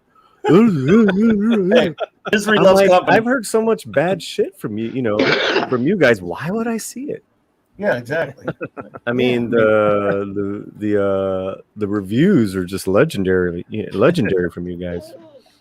Yeah, it's horrific, and I don't know why I sat through it. I mean, I'll probably be dumb and watch the second season so I can just see it. But I did that. Look, I watched all of Doctor Who. That's how smart I am. So, but Yeah. the STD was the one I couldn't do after about like 8 episodes of the first season. I couldn't do it anymore. Saying there are guys out there that are making bank on their channels by suffering through it, so I don't have to. I Right, stopped right. watching Picard after one episode. I tapped out, man. I I've have yet was to just watch done. it. Yeah. Don't. I mean, Yeah, well, like my mother-in-law became a huge Next Generation fan. I've said this before. Because she's an English teacher, loves Shakespeare. So I'm like, you got to watch this guy. He's a great actor. You'll love him. So it kind of became a joke. Like I give her Picard action figures. I'm like, I hope Grampy's not getting jealous here. And we watched TNG with her. And so when the movie, when the new show came out, I'm like, Grammy, we're gonna watch it. What do you think? She's like, before what did they do to this character on the show? This is so horrible, and she's not on YouTube or reading reviews. She's like, it was a total travesty. So when someone like that who just, a longtime fan and loved the character and loved TNG, and when you see what how horrible the writing is and how the story is just so, you're right. It debases the character, and then the Romulans are. I don't want to give too many spoilers, but when you watch it, Garbage. it just doesn't make stuff that just doesn't make sense. I mean, right? It comes pre-spoiled, dude. Yeah. Yeah, I mean, It comes here's spoiled. ludicrous. Here's another thing I'm kind of like concerned about because it is Mhm. from word of mouth and from the reviews so bad. Like my expectations are going to be so low going in to see it. I'm like, what if I like some of it? Yeah, you know what? In all seriousness, I see that because sometimes something can be Yeah. hyped so much one way or the other. It's the greatest thing. Oh man, you got to see it. It's so fantastic. Yep. And you hear so much of that, you go, "Oh yeah, was it really all that good?" And vice versa. You might go, "Yeah, I can see why you guys don't like it," but it doesn't really. I don't know. You might. And look, you're going to be honest because you're an honest guy. So if you have anything good to say about it, you'll say it, and everybody will just pick on you, but you can take it. So I mean, but yeah, it's been so long, there's so much water under the bridge now. I don't know, man. Yeah, it'll But be you in know what? good fun. But you know what, It'll be Polly? in good That does fun. make it an interesting perspective because you are Yeah. going in with all that baggage. Yeah, You know? yeah. Well, because normally I think it's like with anything, right? So like, okay, I won't see Ghostbusters 2016. I won't see Picard. What's the other one? I won't see the new Doctor Who's. Mhm. I won't. What's the other bad movie from a few years ago? Charlie. Rise of Captain Soy Marvel? Walker or something. Or, No, I saw those. But what I'm saying Mhm. is that those I have no intention of seeing them, right? yeah. And now, you know, by seeing Picard or maybe seeing Ghostbusters, oh yeah, it wasn't that bad. I don't know, man. Gotta be There's also truthful. Yeah, a yeah, skin to the totally. game though, because if you weren't much of especially like a next generation fan, I mean, if you were a casual watcher, that is okay. But if it wasn't something that was really important to you, you might go, "Yeah, I can see why you guys don't like it, but it doesn't really faze me that much." I think it's bad either way. Like for example, I do have this compartmentalization thing where I can, as someone who likes the show a lot, I can watch that and go, "This is defiling everything about the next generation," which it is, especially Picard. But if I do have the ability to watch it, and if I don't have without that, and go, "This is." I see what if I didn't even like Oh, Next yeah, Generation, yeah. I could go, yeah, this is still a bad show. It's badly made. It's really stupid. It's not. Yeah. There's nothing good about it. But I don't lose any sleep over it. Like those of you who are big fans, there's a dichotomy there. With you can look at it both ways. Neither are good. Mm-hmm. Yeah, man. So we'll see. There was a movie that I saw. I can't remember. It's like you hear so much bad shit and you stay away from it, and then you finally see it, whether it's a movie or TV show, and you're like, I kind of liked it. Like, Yeah? Coming to America, the new one The new one. with Eddie Okay. Murphy. You like that? Well, I didn't see the that. thing is, I was watching with my girl and her friend, and we were cracking up. We had popcorn, and we're just Saturday afternoon, and I was waiting for the wheels to fall off. I'm like, this movie isn't like half as bad as And I told Tom, Tom, this shit was funny. He's like, I didn't laugh once. I'm like, Tom, we just like, and then he like goes on to say like two points where he did laugh. I'm like, yeah, man. So I didn't see that one. That's happened to me too, man. It's just the thing where it's like, I'm going in expecting it to be a complete train wreck, and Right. we were cracking up. And I think it's different too with who you watch it with and when you watch it. Mm-hmm. Like if it's when it gets later, like after 9, and I start to watch something, it's really tough for me because I'm old and I fall asleep. A recent example of that, Polly, was Mhm. I didn't think Black Widow was all that great or anything, but I didn't think it was really that bad either. I just thought it was kind of, I mean, didn't really bother me. I know Mark liked it better than I did. I didn't think it was very good. Don't get me wrong, but everyone was acting like it's the worst thing they've ever seen in their life. I mean, I just liked Black Panther more than I liked that, and I'm more of that rarity. Yeah. I just liked Captain Marvel more than that. And I just thought it was kind of not that. I mean, I didn't think it was all that great or anything, but people were really off the deep end about it. To me, That was a movie I couldn't think of. We haven't finished watching it, me and Romy, but Mhm. we really liked it, and she really liked it. Mm-hmm. Yeah, because Yeah, sorry. I was gonna say I did a review that night. I went to the movie theater the first time in Oh yeah, 2 tell year, a me. year, and it was just so much better. It was just great to be in a movie theater. I hope movie theaters don't go away. You know, you got the big screen, you got your popcorn, you got your big gulp or whatever, your Right. candy, my Reese's Pieces, which are, I shouldn't be eating this stuff.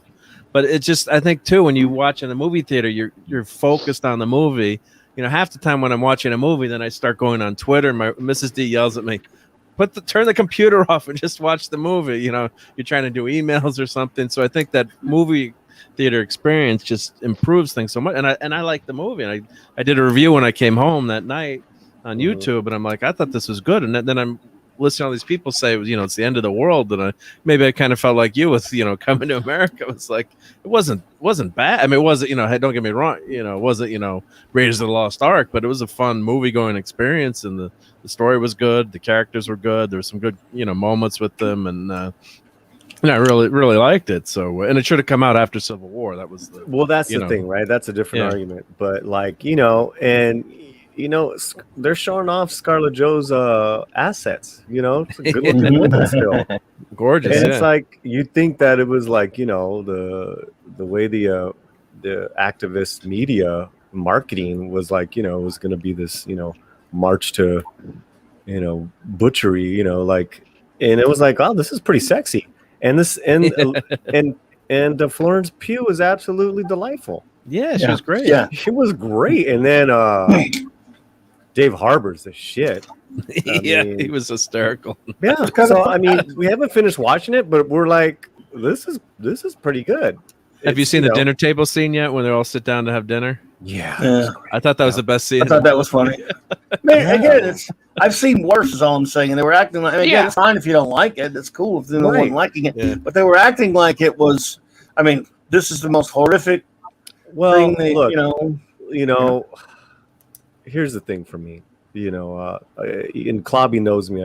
I take everything case by case, right? Yeah. Mm-hmm. And not like, I'm gonna champion Latino work, films, all that stuff. Well, hello, the Latino slant, right? Yeah, and I say that to people all the time too.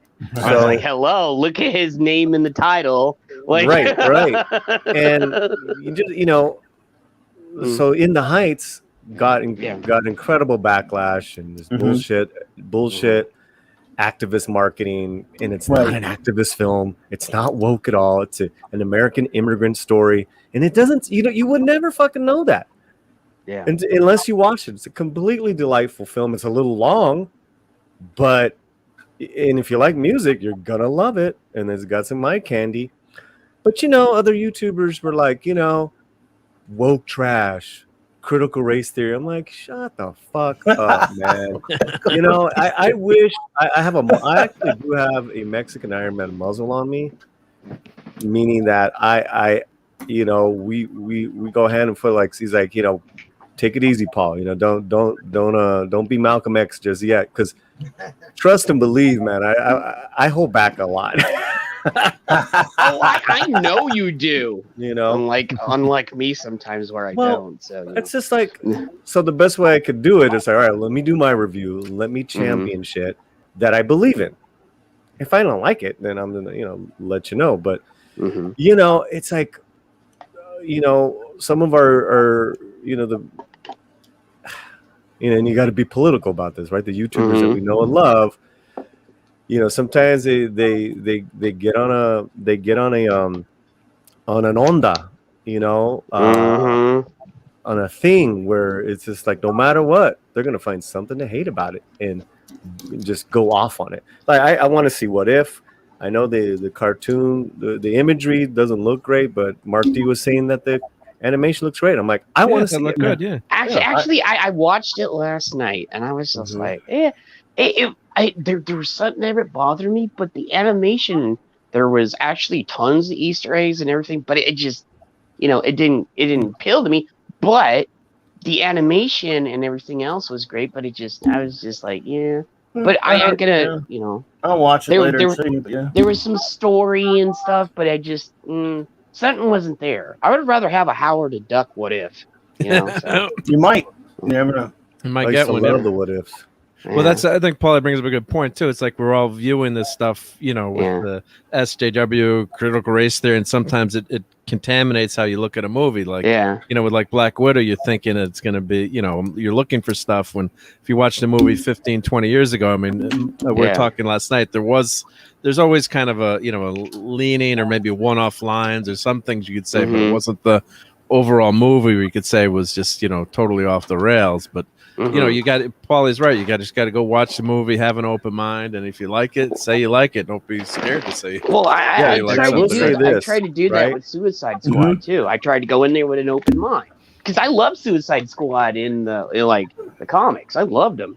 So when the next movie came out, I was just like, okay, and then after the movie, I was like, wow, that was actually good. I was surprised. Then so I will say this: anything that I watch or read or any, and even Raymond, because I'm behind on Raymond's book, I don't want it for free.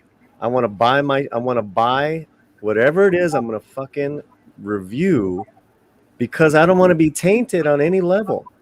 Like if it's a friend, Raymond, cool, Kai. This other book that I got, I met a couple comic book artists. They're good people, but I'm gonna buy that shit. I'm gonna buy my ticket to In the Heights, Black Widow, whatever, because I had a reviewer on last week. She's like, "You don't get the screenings." I'm like, "I don't want the screenings. I have a YouTube channel. Yeah, I want to be able to, just give it my 100% honest critique, and that's it." Yeah. Yeah, you don't want to be beholden to a studio. I think that's why I hate those aggregate movie, anything. Correct. Those aggregate movie sites, like so we're talking about how a few episodes ago, how Roger Ebert, we love, Siskel and Ebert, and maybe you didn't agree with them all the time, but you knew they weren't, bought off. But not all this access media, if you give a bad review, and then Metacritic, it's like all these sites, they garble everyone together. It's like find a critic that if there is one out there now, that you can trust and to give a good review. That's why everyone on YouTube is fantastic now. Like Paulie, go watch his review on Latino Slant. He's not getting paid off by a studio, and you can trust someone's review that way. Otherwise, it's you see these reviews and it's just they can't say anything bad because then they're going to lose the gravy train of access to the actors and actresses. So well, I will say one thing. I was completely honest about Masters of the Universe Revelation. That ticked me off to no content right there. So as long as it's coming from an honest place. Yeah, the whole world. Yeah. Look, that's how Midnight Edge Espanol was able to go from 500 subscribers to 2,200. Whoa! And I was so happy that happened. And that was like, over. Really? I didn't hear about that. I was like, nice. My boys right there, right? Wow. Yeah. Was that Masters of the Universe? Yes, because of Masters of the Universe. So, no kidding. What I did was Andre made. Oh, you want to read that? Go ahead. I'm sorry. No, go ahead first. Finish that. Oh, Andre, they created the videos and then in Spanish, one of our voiceover guys did it and did the script. And then we were talking and I said, let's, he said, find He-Man Facebook groups in Spanish. I'm like, oh, that's a great idea. So I hunted these down and man, they're all over Chile, Argentina, Mexico, Spain. It's big. I put them in there, man. That was like, gasoline on dry timber. Yeah. And Nice. The first He-Man video is around 70,000 views now. Oh my! Wow. And so yeah, we continue to feed that, but now we're like, we have a new audience and we're showing. We're expanding. We were doing Black Widow this week with Scarlett Jo. We were doing we want to stay close to what Latin America really likes, and man, let me tell you, Geek Tropology, he's got his finger on the pulse, and so yeah, we love Pablo, man. Yeah, so the He-Man stuff. Whew. Wow, and he's invited. I don't know if he couldn't make it a day or not, but we hope he shows up. But yeah, that's amazing, Paul. I've not heard that or whatever. But yeah, thank you, Kevin Smith. Exactly. Indeed. Brett Cohen with a $10 super chat. Thank you so much. I really appreciate it, sir. And I'm honored And he says, unfortunately, I've come to see people espousing ideas that don't properly understand. Now, I hear woke. I'll check out. The trust is. I'll check it out. I think it means I'll check it out. The trust is gone. The negativity has also started to irk me as well. I hear you there. Well, I understand. I understand. The great Mexican Iron Man. Thank you, Mike, buddy. Appreciate you for $4.99 super chat. Hey guys, I'm driving. Well, while listening to you all guys are awesome. You are awesome. You are awesome, Mexican Iron Man. Thank you, bro. I think I'm in trouble. Uh-oh. Hey, Mike. We have a big video that we're gonna drop with Cameron, Robert Meyer Burnett, and this filmmaker. We did the membership roundtable, but we're gonna show it to everyone. It's so good, that conversation. Oof. Nice. But hail Mexican Iron Man. Sounds good. That's quite a panel there, man. Quite a panel. Yeah. Hail Mexican Iron Man indeed, brother. Be safe out there driving, bud. Let's see. Keely Chow, what's up? How you doing? Roll Tide and Go Tigers. Sorry. I'll say Roll Tide, but wait, Roasted War Eagle. Uh-oh. Those fighting words to those Auburn War Eagle people. So when I say Go Tigers, I don't mean Auburn Tigers, buddy, just so you'll know. Hey, Lord Thoth. Lord Thoth, you are awesome. I mean, if it gets right down to it, you are awesome. Avon lives and long live the Legion, buddy. I gotta go. Paulie, appreciate you, brother. Yeah. Thanks. Happy birthday. Thank you, buddy. I don't know if he's mad because I'm giving these Star Treks to you because it's your birthday. But no, I got work to do. Well, thank you, bro. Appreciate this has been fun. Always great to have you, buddy. And I'll see you tomorrow night on the big karaoke, right? Yeah, how you doing? Yeah, karaoke. And you got dude. You always got the lovely ladies over there. And Nina Infinity tomorrow night. That's right. Remember last week before you had Arwen came in there? She was just beautiful. What a great singer, right? She's because of that. She's promised to come on and sing the Iron Man theme for us. Night. Okay. Yeah. By the way, that's. I was wondering, are you ever going to do TV theme songs? I don't know. Just like karaoke. Just kidding. That's a great theme. Just kidding, but I thought it would be kind of fun. When TV shows had good songs and stuff. Yeah, they sure did. That's a great one. There you go. Well, if you ever do it, man, that'd be fun. Get Arwen on there. Well, appreciate now my mom is texting me DC Universe Black Adam. What's going on here? When mom's texting you, your mom's texting. Is it like a new trailer with the movie, or a movie trailer for it? It's probably because of The Rock. Let's see. She's working for your mom's working for the Latino Slant now too as a correspondent. Oh yeah, she's been on YouTube for years. Yep. Yeah, Paulie's dad's a Fantastic Four fan, which we're celebrating all month. We had our big celebration. Right. Yep. Yeah. Someday I got to make that sign. I got to replicate that sign that you guys all the parking only. I got a friend who's got one of those 3D, not 3D, but cutters. You can do tape or Mm-hmm. So I found a blank sign, and I got to have my friend print the thing tape in orange, and I'll make a bunch of those signs and send you guys some. Great, bro. You guys take care. Take care, brother. Take care, appreciate it, man. Peace, dude. See you tomorrow night. Everyone, the great Paulie with the great Latino slant. All right. When Captain America throws his mighty shield, the thing people don't understand, Lord Thoth, is that when all those who chose to oppose his shield must yield. And then when he's led to a fight and the duel is due, well, we all know that the red and the white and the blue will come through when Captain America throws his mighty shield. Dead Man Walking 55. But could you imagine her singing the Iron Man theme? She said she'd do it. All right, that'd be awesome. How about her singing the Underdog song? That'd be pretty awesome. I love Underdog. Yeah, but Iron Man theme is actually sung by a lady, though. Yeah, I know. Now, was it Doomcock sings the Underdog song? Amazing. Oh yeah, he does. He sings it awesome. Speed I love of Underdog. lightning, power of thunder. I love it. Okay, well, let's see here. How you doing there, Raymond? I'm doing good. How about you guys? All right, buddy. It's good to see you, man. Good seeing you guys. I think I want to bitch about something. What? Who wants a bitching session? What do you think about that, Retro? Should I bitch about something to get the blood pressure going? Yeah. Why haven't Chibs and Jody gone yet? Yeah. Yeah. Oh, well, yeah. That's You got low hanging 6 fruit. episodes to watch it. Retro. Yeah. Oh no, we're not. That's I don't too want easy. to watch that. Yeah, No, that's don't make me. that's too easy, dude. No, Like, don't make me Yeah. watch that. No, No, please. man. No. I figured it would be something comic book oriented for a change. oh yeah, let's do there's- that. Tim Drake was in the news. I don't know if you want. Oh yeah, let's Oh, talk well, about that. Don't want to go there, Eh, maybe. That's but too political. That's too screw that political. about. Yeah, yeah. Yeah. Oh, so what do you want to no. talk about, Mike? Oh, well, let's see here. Again, just a list I wanted to goof on for a minute. Mm-hmm. CBR should probably excuse me, they're bad enough. Screen Rant should probably be arrested when they try to make lists from now on. They should probably be put in jail for it because they suck.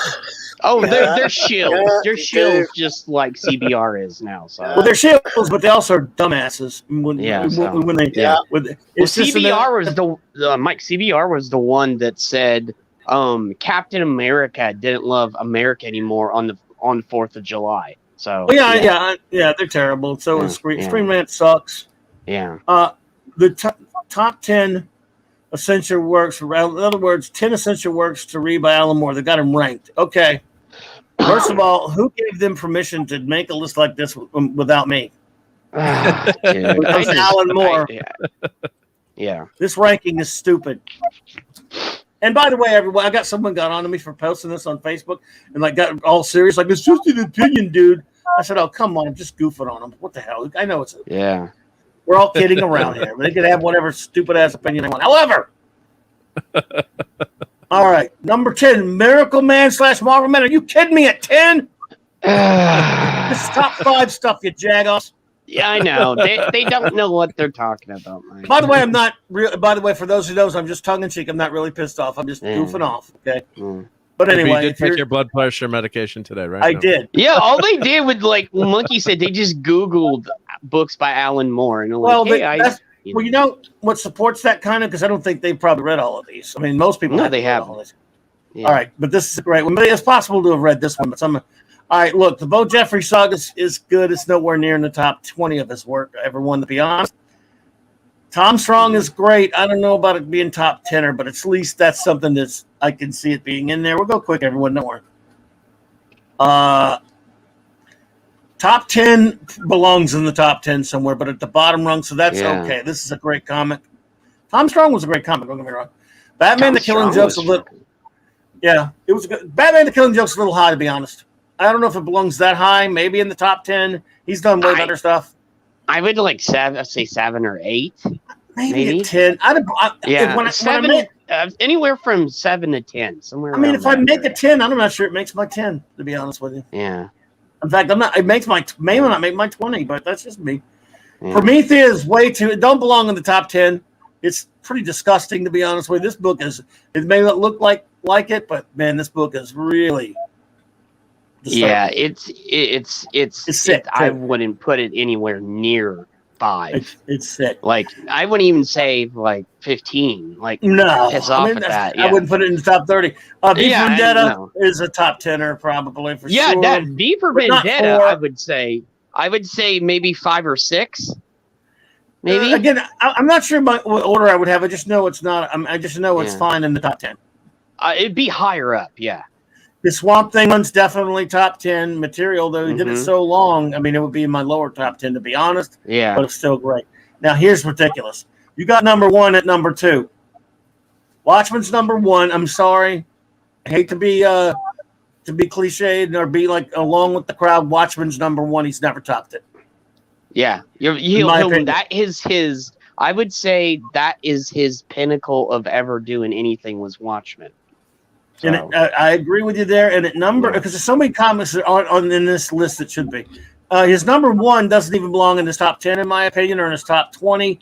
From Hell is not only not better than Watchmen, it's not better than Miracle Man, it's not better than V for Vendetta, it's not better than any of the Superman stories. You've got to be out of your. It's not better than Supreme. No, it isn't. And you need there needed to be some of the Superman stuff in there too. And his Green Lantern stuff. And Green Lantern, and From Hell doesn't belong in a top 25 Alan Moore stories. No, in my opinion. Like, what the hell were they smoking on that one? Like, basically, like, you got me, man. I don't know, but anyway, just a brief little aside, since I want little comics, because there's not enough comics in our world. Oh, I know. And again, like I said to the guy who said about before, exactly, Thoth. Who was the moron writing this crap? I'll tell you who. A guy works for Screen Rant. That's who. And Screen Rant is poor morons. You put Watchmen and then From Hell. What is wrong with this picture? Like they used to say on Sesame Street all the time. Yeah. It was Megan Summers. Megan, I'm sorry, my friend, my dear. Oh, so it's probably sexist. But no. Wait, no, she's probably one of the blue hair girls. Well, sometimes people do a list like this and they try to be different too. So like, let's get some press, let's get some attention. So I'm not going to make Watchmen #1. I'll make they did it on purpose just to get some attention, to get eyeballs and. Yeah. But I mean, and the lists, I love these lists, but it's it's so tough to it's put things opinion. in order sometimes. Yeah, it's an opinion, but she's not an opinion. Like say someone whacked off of me, like it's just that I know it is. I'm just goofing on the list. I'm just like I'm nothing against Megan Summers. Go ahead, Mark. She related to Scott? I don't know. Go ahead, Mark. He's a wussy too, So. No, I was just gonna say, like a lot of I've got my favorite, I keep a list, like my favorite 25, favorite 50 movies, but between 5 and 1, it's like they're all movies that I'd, if I put it in the, just love to watch it at any point in time. So there's certain things like back in the day when you used to flip through the channel, if a movie came on, you'd Empire Strikes Back is on, even if it's halfway through, like, oh, I'm just gonna watch the rest of it right now. So there's different, different movies that grab you, or comics, things like that. About a year ago, I did a show about the works of Alan Moore, because I once thought about writing a book on it. I mean, I'm that immersed into it. I'm that big of a fan. Hello? In there? Oh, must have we can hear you. Yep. I'm that big of a fanatic of his work, and I have all of it up until like into the 2000s when he went really insane. Anyway, all of his 80s and 90s stuff. Even I leave out Lost Girls because it's just disgusting. But all right, he's a sick bastard. He's a brilliant writer. Wrote some of the greatest things ever. He wrote some of the greatest things ever in mainstream comics and in out of mainstream comics. Bo Jeffrey's saga was okay. He wrote 2000 AD stuff that was far superior to that. When he wrote for them, when he wrote D.R. and Quinch and the Ballad of Halo Jones, they're way better than that. And he wrote Green Lantern short stories that are way better than that. He wrote Superman stories that are way better than that, and they're not on this list. Well, because I've never read those stories, right? Do you think they've? I don't know. She read Bo Jeffries. That's pretty obscure. Yeah, it is. She ever read Whatever Happened to the Man of Tomorrow? I mean, well, she read Miracle Man, so the chances are she's read Killing Joke. So I don't know what she's read, but you think you would think Superman would be on there at least. Well, you could pull up a list of his stuff and she could find it. That's for sure. But again, her opinion is her opinion. Yeah, again, I'm just saying. I look at this and go, "Oh, come on." One of my favorite all-time movies is The Sure Thing. It's like how many people know that movie or seen it or sure. So Sure Thing is awesome though. I gotta be honest. I couldn't I'm gonna have to go top 25 Alan Moore. I bet she hasn't read any of those. Probably not, Thoth. I'm gonna make a 20 list of Alan Moore, and let's see. I'll tell you which ones won't be on it. Okay, in my top 20, obviously Miracle Man's a top 5er. Bo Jeffries has nothing against it. It won't be on my top 20. Tom Strong has a decent chance, but I don't know. Top 10 probably will be. Killing Joke probably won't be. It might. I don't know. Promethea won't be anywhere close. V for Vendetta might be in there. And, of course, No Brainer will the Swamp Thing run, and Watchmen will be in the spoiler alert, be at number 1. But that tells you how this list is just, I don't know. But you're probably right, Thoth. You probably never read any of those. I put his Superman stuff in Green Lantern down in maybe. It'd be in the top 10. Those are all top 10ers. That'd be in the top 10, top 5 for me, the Superman, and then we all know would be at number 1 for basically almost anybody. Exactly. So. For the man who has everything and Whatever Happened to the Man of Tomorrow, those 2 Superman stories would be in my top 10. Yeah, his Supreme would be in my top. His Supreme would at least be in my top 20. His F Sharp Bell story and his Tigers story, the 2 Green Lantern, of course, short stories, are probably sniffing the top 10 for sure. Marvel Man's up in there in the top 5. Yeah, I'll have to put them all in order. But geez, I mean, he's written so many brilliant things. I'm not so sure Killing Joke makes my top 20, to be perfectly Oh honest. no, with you. I would actually have to say like Killing Joke because it's lost its luster over Well, the there are years. things. It's good. Yeah, but it's not as like back in the day when it first came out. Yeah. Everybody's like, wow, wow, wow, wow. Well, look, we're nuts for it. Yeah, We're nuts but for it. then if you actually think about it, it was the Killing Joke, Watchmen, and the Dark Knight Returns that was the catalyst for all the stuff that was dark to come forward. That's the reason why we had all this dark superheroes, right? Well, yeah. Well, of course, it was one of those things. Watchmen and of course Dark Knight and things like that. Monkey Jeebus. I got to tell you, I kind of liked this first League of Extraordinary Gentlemen. I thought the second one was sort of okay. And if you read his stuff from the thousands, from the 2000s that he did after that, it's some really messed up stuff. Yeah, the first I agree with you. That first run, it's all right. Good. It's excellent. But then afterward, like he said, it kind of falls off the edge. See, nobody ever talks about, and there's a thing about that is Monkey. No one ever talks about his stuff. Like the Ballad of Hale Jones is brilliant. DR and Quench is great. His Swamp Thing run that we talked about. He just has so many. I love 1963. That might make my top 10, and nobody even remembers it. So there was a book called 1963 he did. So, like I say, it's supreme. It wouldn't be easy to make a 20, but yeah. So again, nothing against Megan. Just like wow, Megan. But it strikes me that I'm not, but by the way that list was made, it looks like they were very young. So. Yes, she is, but she's reading some of the stuff she's reading isn't young. Yeah. Or on the list, she's probably younger, which is again fine. Yeah. Her opinions. Yeah. It's just that I'm like, wow, man, what? From Hell is. Yeah. I don't know. When I saw that, it's just like, yeah, what Monkey said. She added some obscure titles to give her list credibility. Yes. There you go. Monkey Jeebus, I tell you what. Smart call. That's absolutely right. Whatever happened to Man of Tomorrow is easily a top fiver for me. Me too. As is for The Man Who Has Everything. Those would be in my top 5 right there. So yeah. His other Superman story wouldn't be in my top. Might make my top 20. The Jungle line. That was a good one. But yeah, I mean this one. So again, the man wrote some unbelievable stuff. He might be a crazy person. He wrote some great stuff. Well, what can you do? But anyway, thought that would be a little fun for no particular reason because lists are fun to whine about. I'm sorry. Yeah, it's fun. Yeah, it's all good fun. Yep.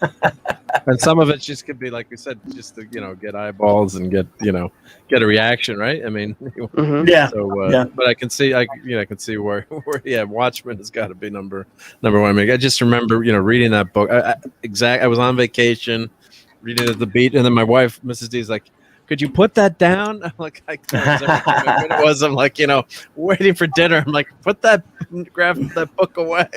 It's supposed to be, hanging out right now. They're like, all right. Yeah, I got you. Yes, indeed. Well, Mark D says he has to run in a bit, so we're going to start closing things up here. We've been on a couple hours.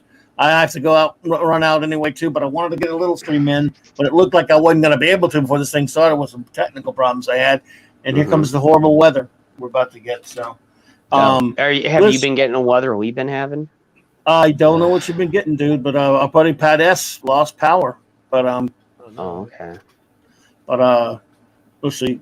Watchmen would be one of the greatest stories of the last 40 years. Let alone, I mean, it was one of the most important comics of the 20th century. It actually made the Time magazine list for top 100 works of fiction of the century.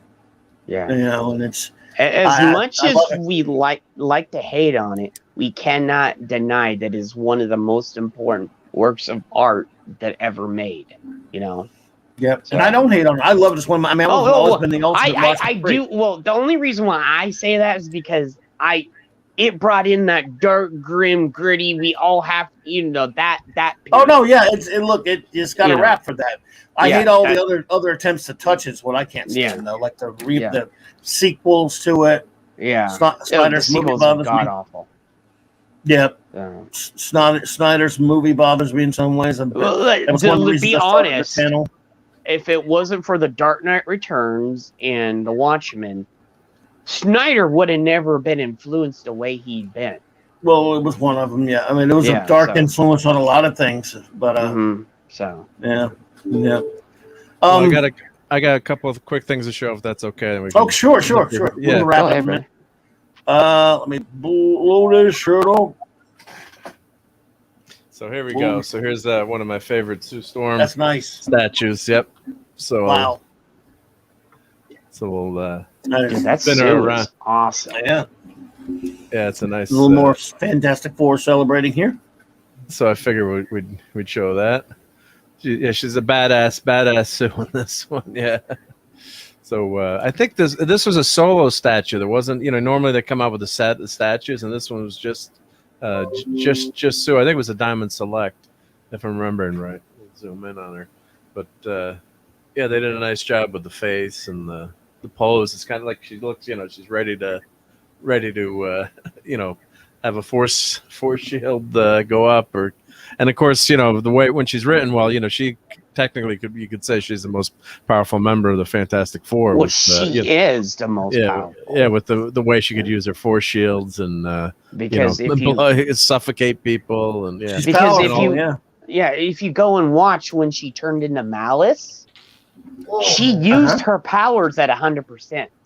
yeah. So Oh yeah, she was. Oh, it was. Yeah, she was very powerful. Yeah, that's a Yeah. great statue. Like, 'cause I think Thought says he'd never seen that either. But yeah. I think it's wow. Diamond Select. I was trying to Google it. Oh, Monkey worked at Diamond Oh. Inventory. Wow, Diamond in Dude, Inventory. Wow, Monkey, that's cool. pretty cool, man. Nice. Yeah, their inventory would have been short every day if I worked at Diamond, right? So we got that. I don't know if He's I like, don't know if- "Hey, boss, I'm just gonna take this home. Is it okay?" Like, Yeah, you don't have to pay. I don't need a paycheck. So just grab some shit. Yeah. you don't have to pay me. I'll just take this statue home. It's okay. and I love the base too. You got the base is invisible. I think you got that classic four painted on there. Yeah. And then of course I know Canadian Spider-Man is still in the audience. But here's Amigo. Migo. So I saw he was there, so I grabbed Take care. that off my Thank you shelf. again. Thank you, Brett Cohen. Appreciate you. Bye, Brett. That is cool. Take care, That Brett. is very cool, man. So I love, of course, the old classic Migos. And then this, with the, my dad spoke French from the Swiss background. Wow. So you'd grab comics in Switzerland. So this is the one I bought in Switzerland. Dude. So with the Fantastiques. So just so they have, it's old. I mean, obviously they're old reprints, but I was taking French at the time, so trying to learn to speak. Why is it called Nova? Is that because it's to do with the Fantastic? I mean, to do with the Human Torch catching fire and stuff? I don't know how to translate. Maybe let's see. Well, Maybe it's with the name of the book. Yeah, I think it might be the name of the book. Yeah. So you've Nothing got to do. Spider-Man And this stories. was before the Rich Rider Nova, I guess. Yeah, so that question of question of the month here. That's nice. That's cool. So I don't want to translate everything about that good, but and then they have all these. But it was great to have all these old. Oops, lost the page. It's an old book, but then they have a Fantastic Four story. Yeah, there you go. Humans. Yeah, some Rich Buckler going on there with John DeSima. What was that? An electric company cover in the back? Carmen Infantino. This fell out the back. Could be. This is Was from that? It looked like an electric company cover. Spidey. cover. Nova. So it's Peter Parker, alias the Spider. Yeah, Spider Ah. One. Sue Kirby. Fantastique. Yep, that's some Kirby on the back there. So Oh. Nova must be the name, like you said. Nova's the name of the Just the name of the mag in general. Yeah. name of the mag of the general. the- So it's Oh, 1981. that is cool to have, dude. That is sweet, dude. And Nova was around at that point, so yet they just didn't have that. No, they didn't have I no don't know Rich why Rider Nova. Yeah, I don't know why they did that with the Gotcha. name, but with the art is great. Yeah, so that's fun to show. Yeah. So and then of course I'm pulling an Esh on you. This is just got them my email. Lower Drex season 2 is now streaming for anyone. Oh, for fuck's sakes! I got Jed. I got the reaction I wanted. He's Jed is sick, but not that sick. He's still. I saw the PS4 trailer. That is not real Star Trek. No. No. No. Lower Drex. Boo, boo his, boo Well, his. Ash isn't here, so I had to play a joke. I saw that PS4 trailer of it, and I'm like, Yeah, get that filth off the screen, please. Yeah, too bad Ash couldn't make it because he would have Yeah, done the same thing. I was filling in for our buddy Ash. Yeah. Where is Ash? Is Ash all right? He was busy. Oh, There we he's go. doing something else, man. So. Gotcha. Well, I tell you what, we will start saying our goodbyes, everyone. We really appreciate everyone being here today. We're only on for a couple hours, but we wanted to get a couple hours in because we weren't able to do it last week, and we had a great time. Everyone who was here Sunday, celebrating the Fantastic Four, and so the great Raymond Feliciano, my friend, please. There's a link to his book right there. Go ahead and tell us a little bit about that. 2 books, Dolphin Wars. First one's All Fair. The second one is Peacemaker. They're out on Amazon, Kindle. I have a website where if you want an autographed copy, you can reach out to me and we can work out arrangements to get you one. We also got some merchandise out in Zazzle where you can get shirts, cups, and other things. I'm having a signing event, a local signing event in August. Looking forward to that. So, and working on a 3rd and a 4th book in the series. Excellent. Well, that's great, man, dude. And I appreciate you being here. And we really appreciated you hanging with us the other day for our big FF celebration. Oh, And that was great times. thanks, man. We appreciate you being here. Of course, they're the great Monica D with AC. As soon as I find you, there you go. There we are. Yep. Hi everyone. Yep. Thanks for having me on. I always enjoy being part of the Global Geek Gang. Been playing some Fortnite with Jed and Clobby. I did a stream, of course, Clobberin Times last night. That was awesome to be on with you. I'm gonna have Raymond on my show, up and coming, to talk about his book. We're gonna work on scheduling that, and probably a few more 3D printed videos coming up. But yeah, thanks to everyone who subscribed, and it's great to chat and talk with everyone today. It's as always been a lot of fun. So thank you. Thank you, bro. And by the way, for those of you who are Lower Decks enthusiasts, Mark D with a C will be reviewing it every night on this channel. LT said it's as close to Real Trek as we have seen, the Lower Decks. Yeah, thing. Maybe LT will come on with me. Yep. LT will be joining him to review. We're gonna see who survives watching. Paulie survives Picard, or we survive Lower Decks. Yep. Well, Jed and Retro, you both have something. So, Retro buddy, please appreciate you being here, bro. You have go ahead and plug your channel, and Jed will do the same because you have the same channel. Yeah, well, again, thank you very much for allowing me on. I always enjoy being with the gang. Great bunch to be on with. Thanks to the chat. Hail to the chat. Thanks for watching, everybody. If Jed's up to scratch, hopefully we will be doing something on Sunday. So catch us there on the Pop Culture Archivists. Pass it over to Jed. Okay. Go for it. I'll try to find my mouse. Okay. So, yeah, I'm hoping this is just a teaser. On the 19th is Roddenberry's birthday. I want to do something on the 19th for Roddenberry because I only got to meet him once, but the one time I did get to meet him was just freaking awesome. I was a kid because but I want to do something because that man holds something dear to my heart because he gave us something to all of us, that we all adore and cherish and everything else. He gave the world something to hope for. So on the 19th, I don't know what time it'll be yet, but I want to bring a bunch of people for a Roddenberry panel. And Mike, you're also invited on that day too. So, Well, I will scrap my plans to do my Roddenberry celebration then, so you can do it. oh no, I didn't know you were gonna do one, dude. So I didn't get told. So I told you. But that's all right. No. Don't worry about it. Oh no, Are you good? but What day is that? Isn't that a Thursday? yeah, I'm like screw it. So it's the day of his thing. So No. Is it not a Thursday? I don't know. Tell me. I don't know what I think. I thought it was like a 19th Tuesday is or Thursday. something. You might be right. 19th of Thursday.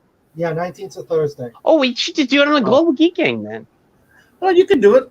It's not a big problem because I probably didn't even mention it to you then, but it's cool. Okay, yeah, we can do it probably here though, didn't mention me.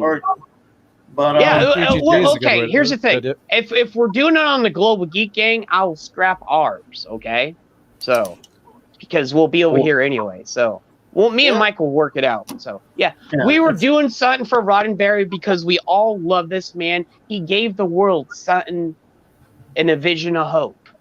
Okay, like Lord Sutton. Now they are destroying that vision of hope. He gave us something to strive for the future, to be better, to be, So, and then on Sunday, we'll be doing something. I'll probably think up something if I'm pretty, doing. But yeah, and Thoth, you're already welcome to come on there if that's welcome. Oh, he's always We'll figure out something. But yeah, so, and I don't know where I'm going to be this weekend because a lot of my homies and compadres are in Vegas. But I don't know. You may see me on a stream tonight. You know what I usually do on Thursday nights with comics and culture. I don't know if they're going to have the show. They may have it sooner or may not have it. But you may see me on a stream with them from Vegas, and I'll just pop in on StreamYards. So I don't know. If it happens, I don't know if it's gonna happen.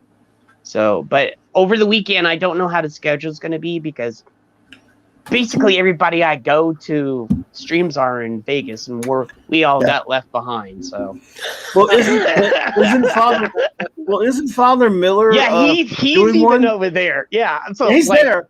But he's not doing one from Vegas then? Well, here. Matt's there. Father Christopher's there. Culture's there.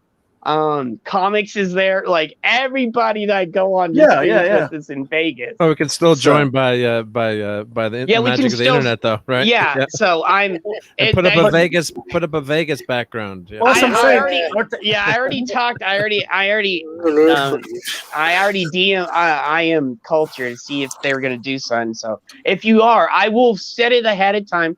That's the reason why I was resting up for the past 4 days. So I could do this if they were going to do Vegas shows this weekend.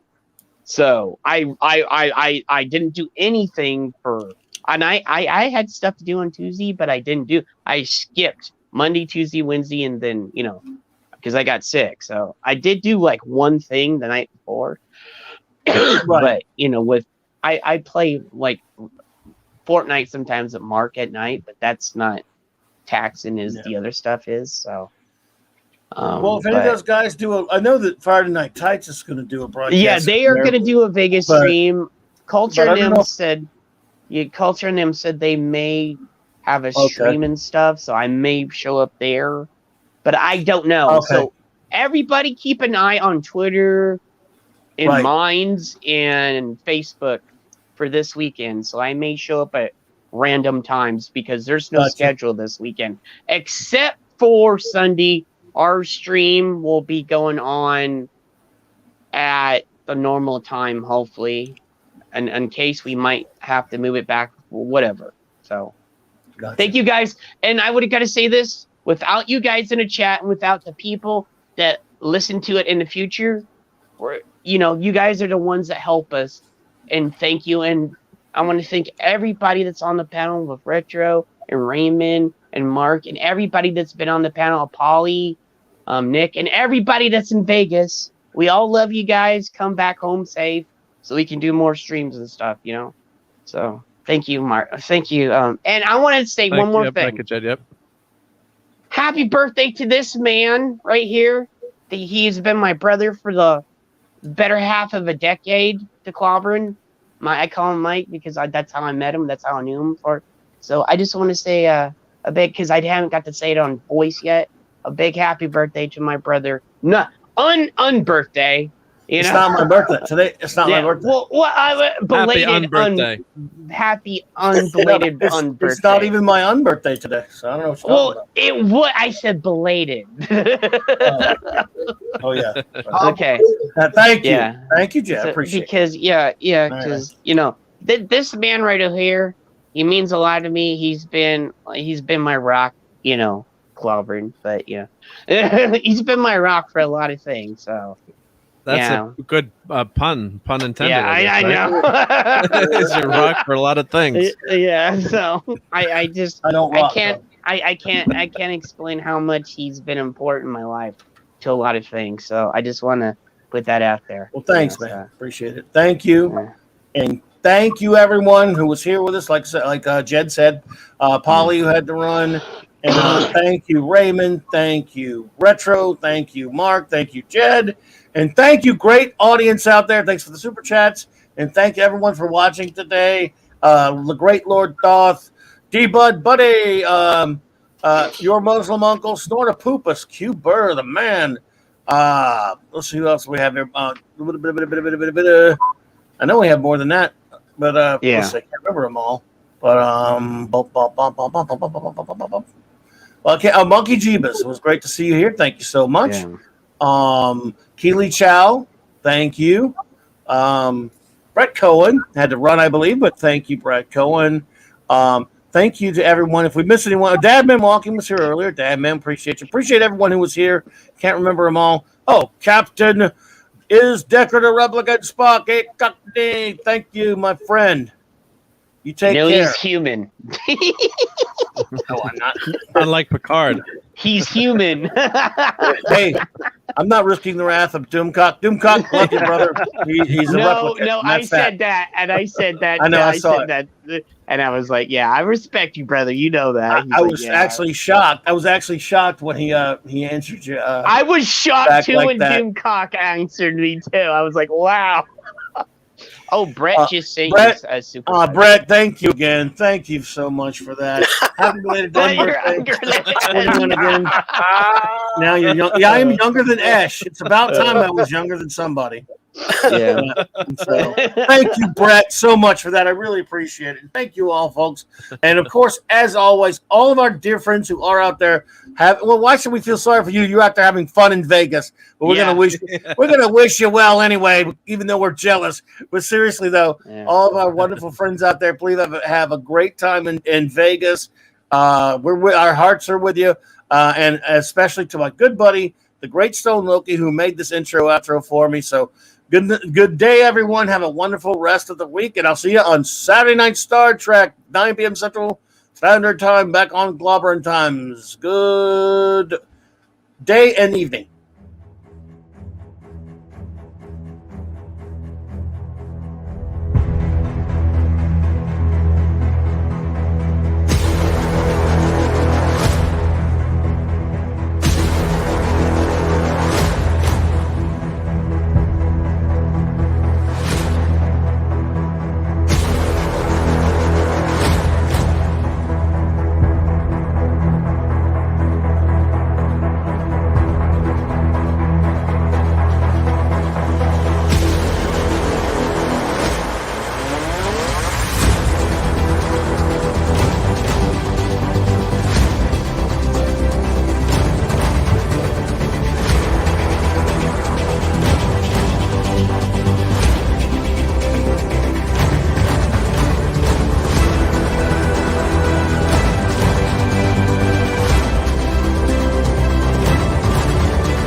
Hey,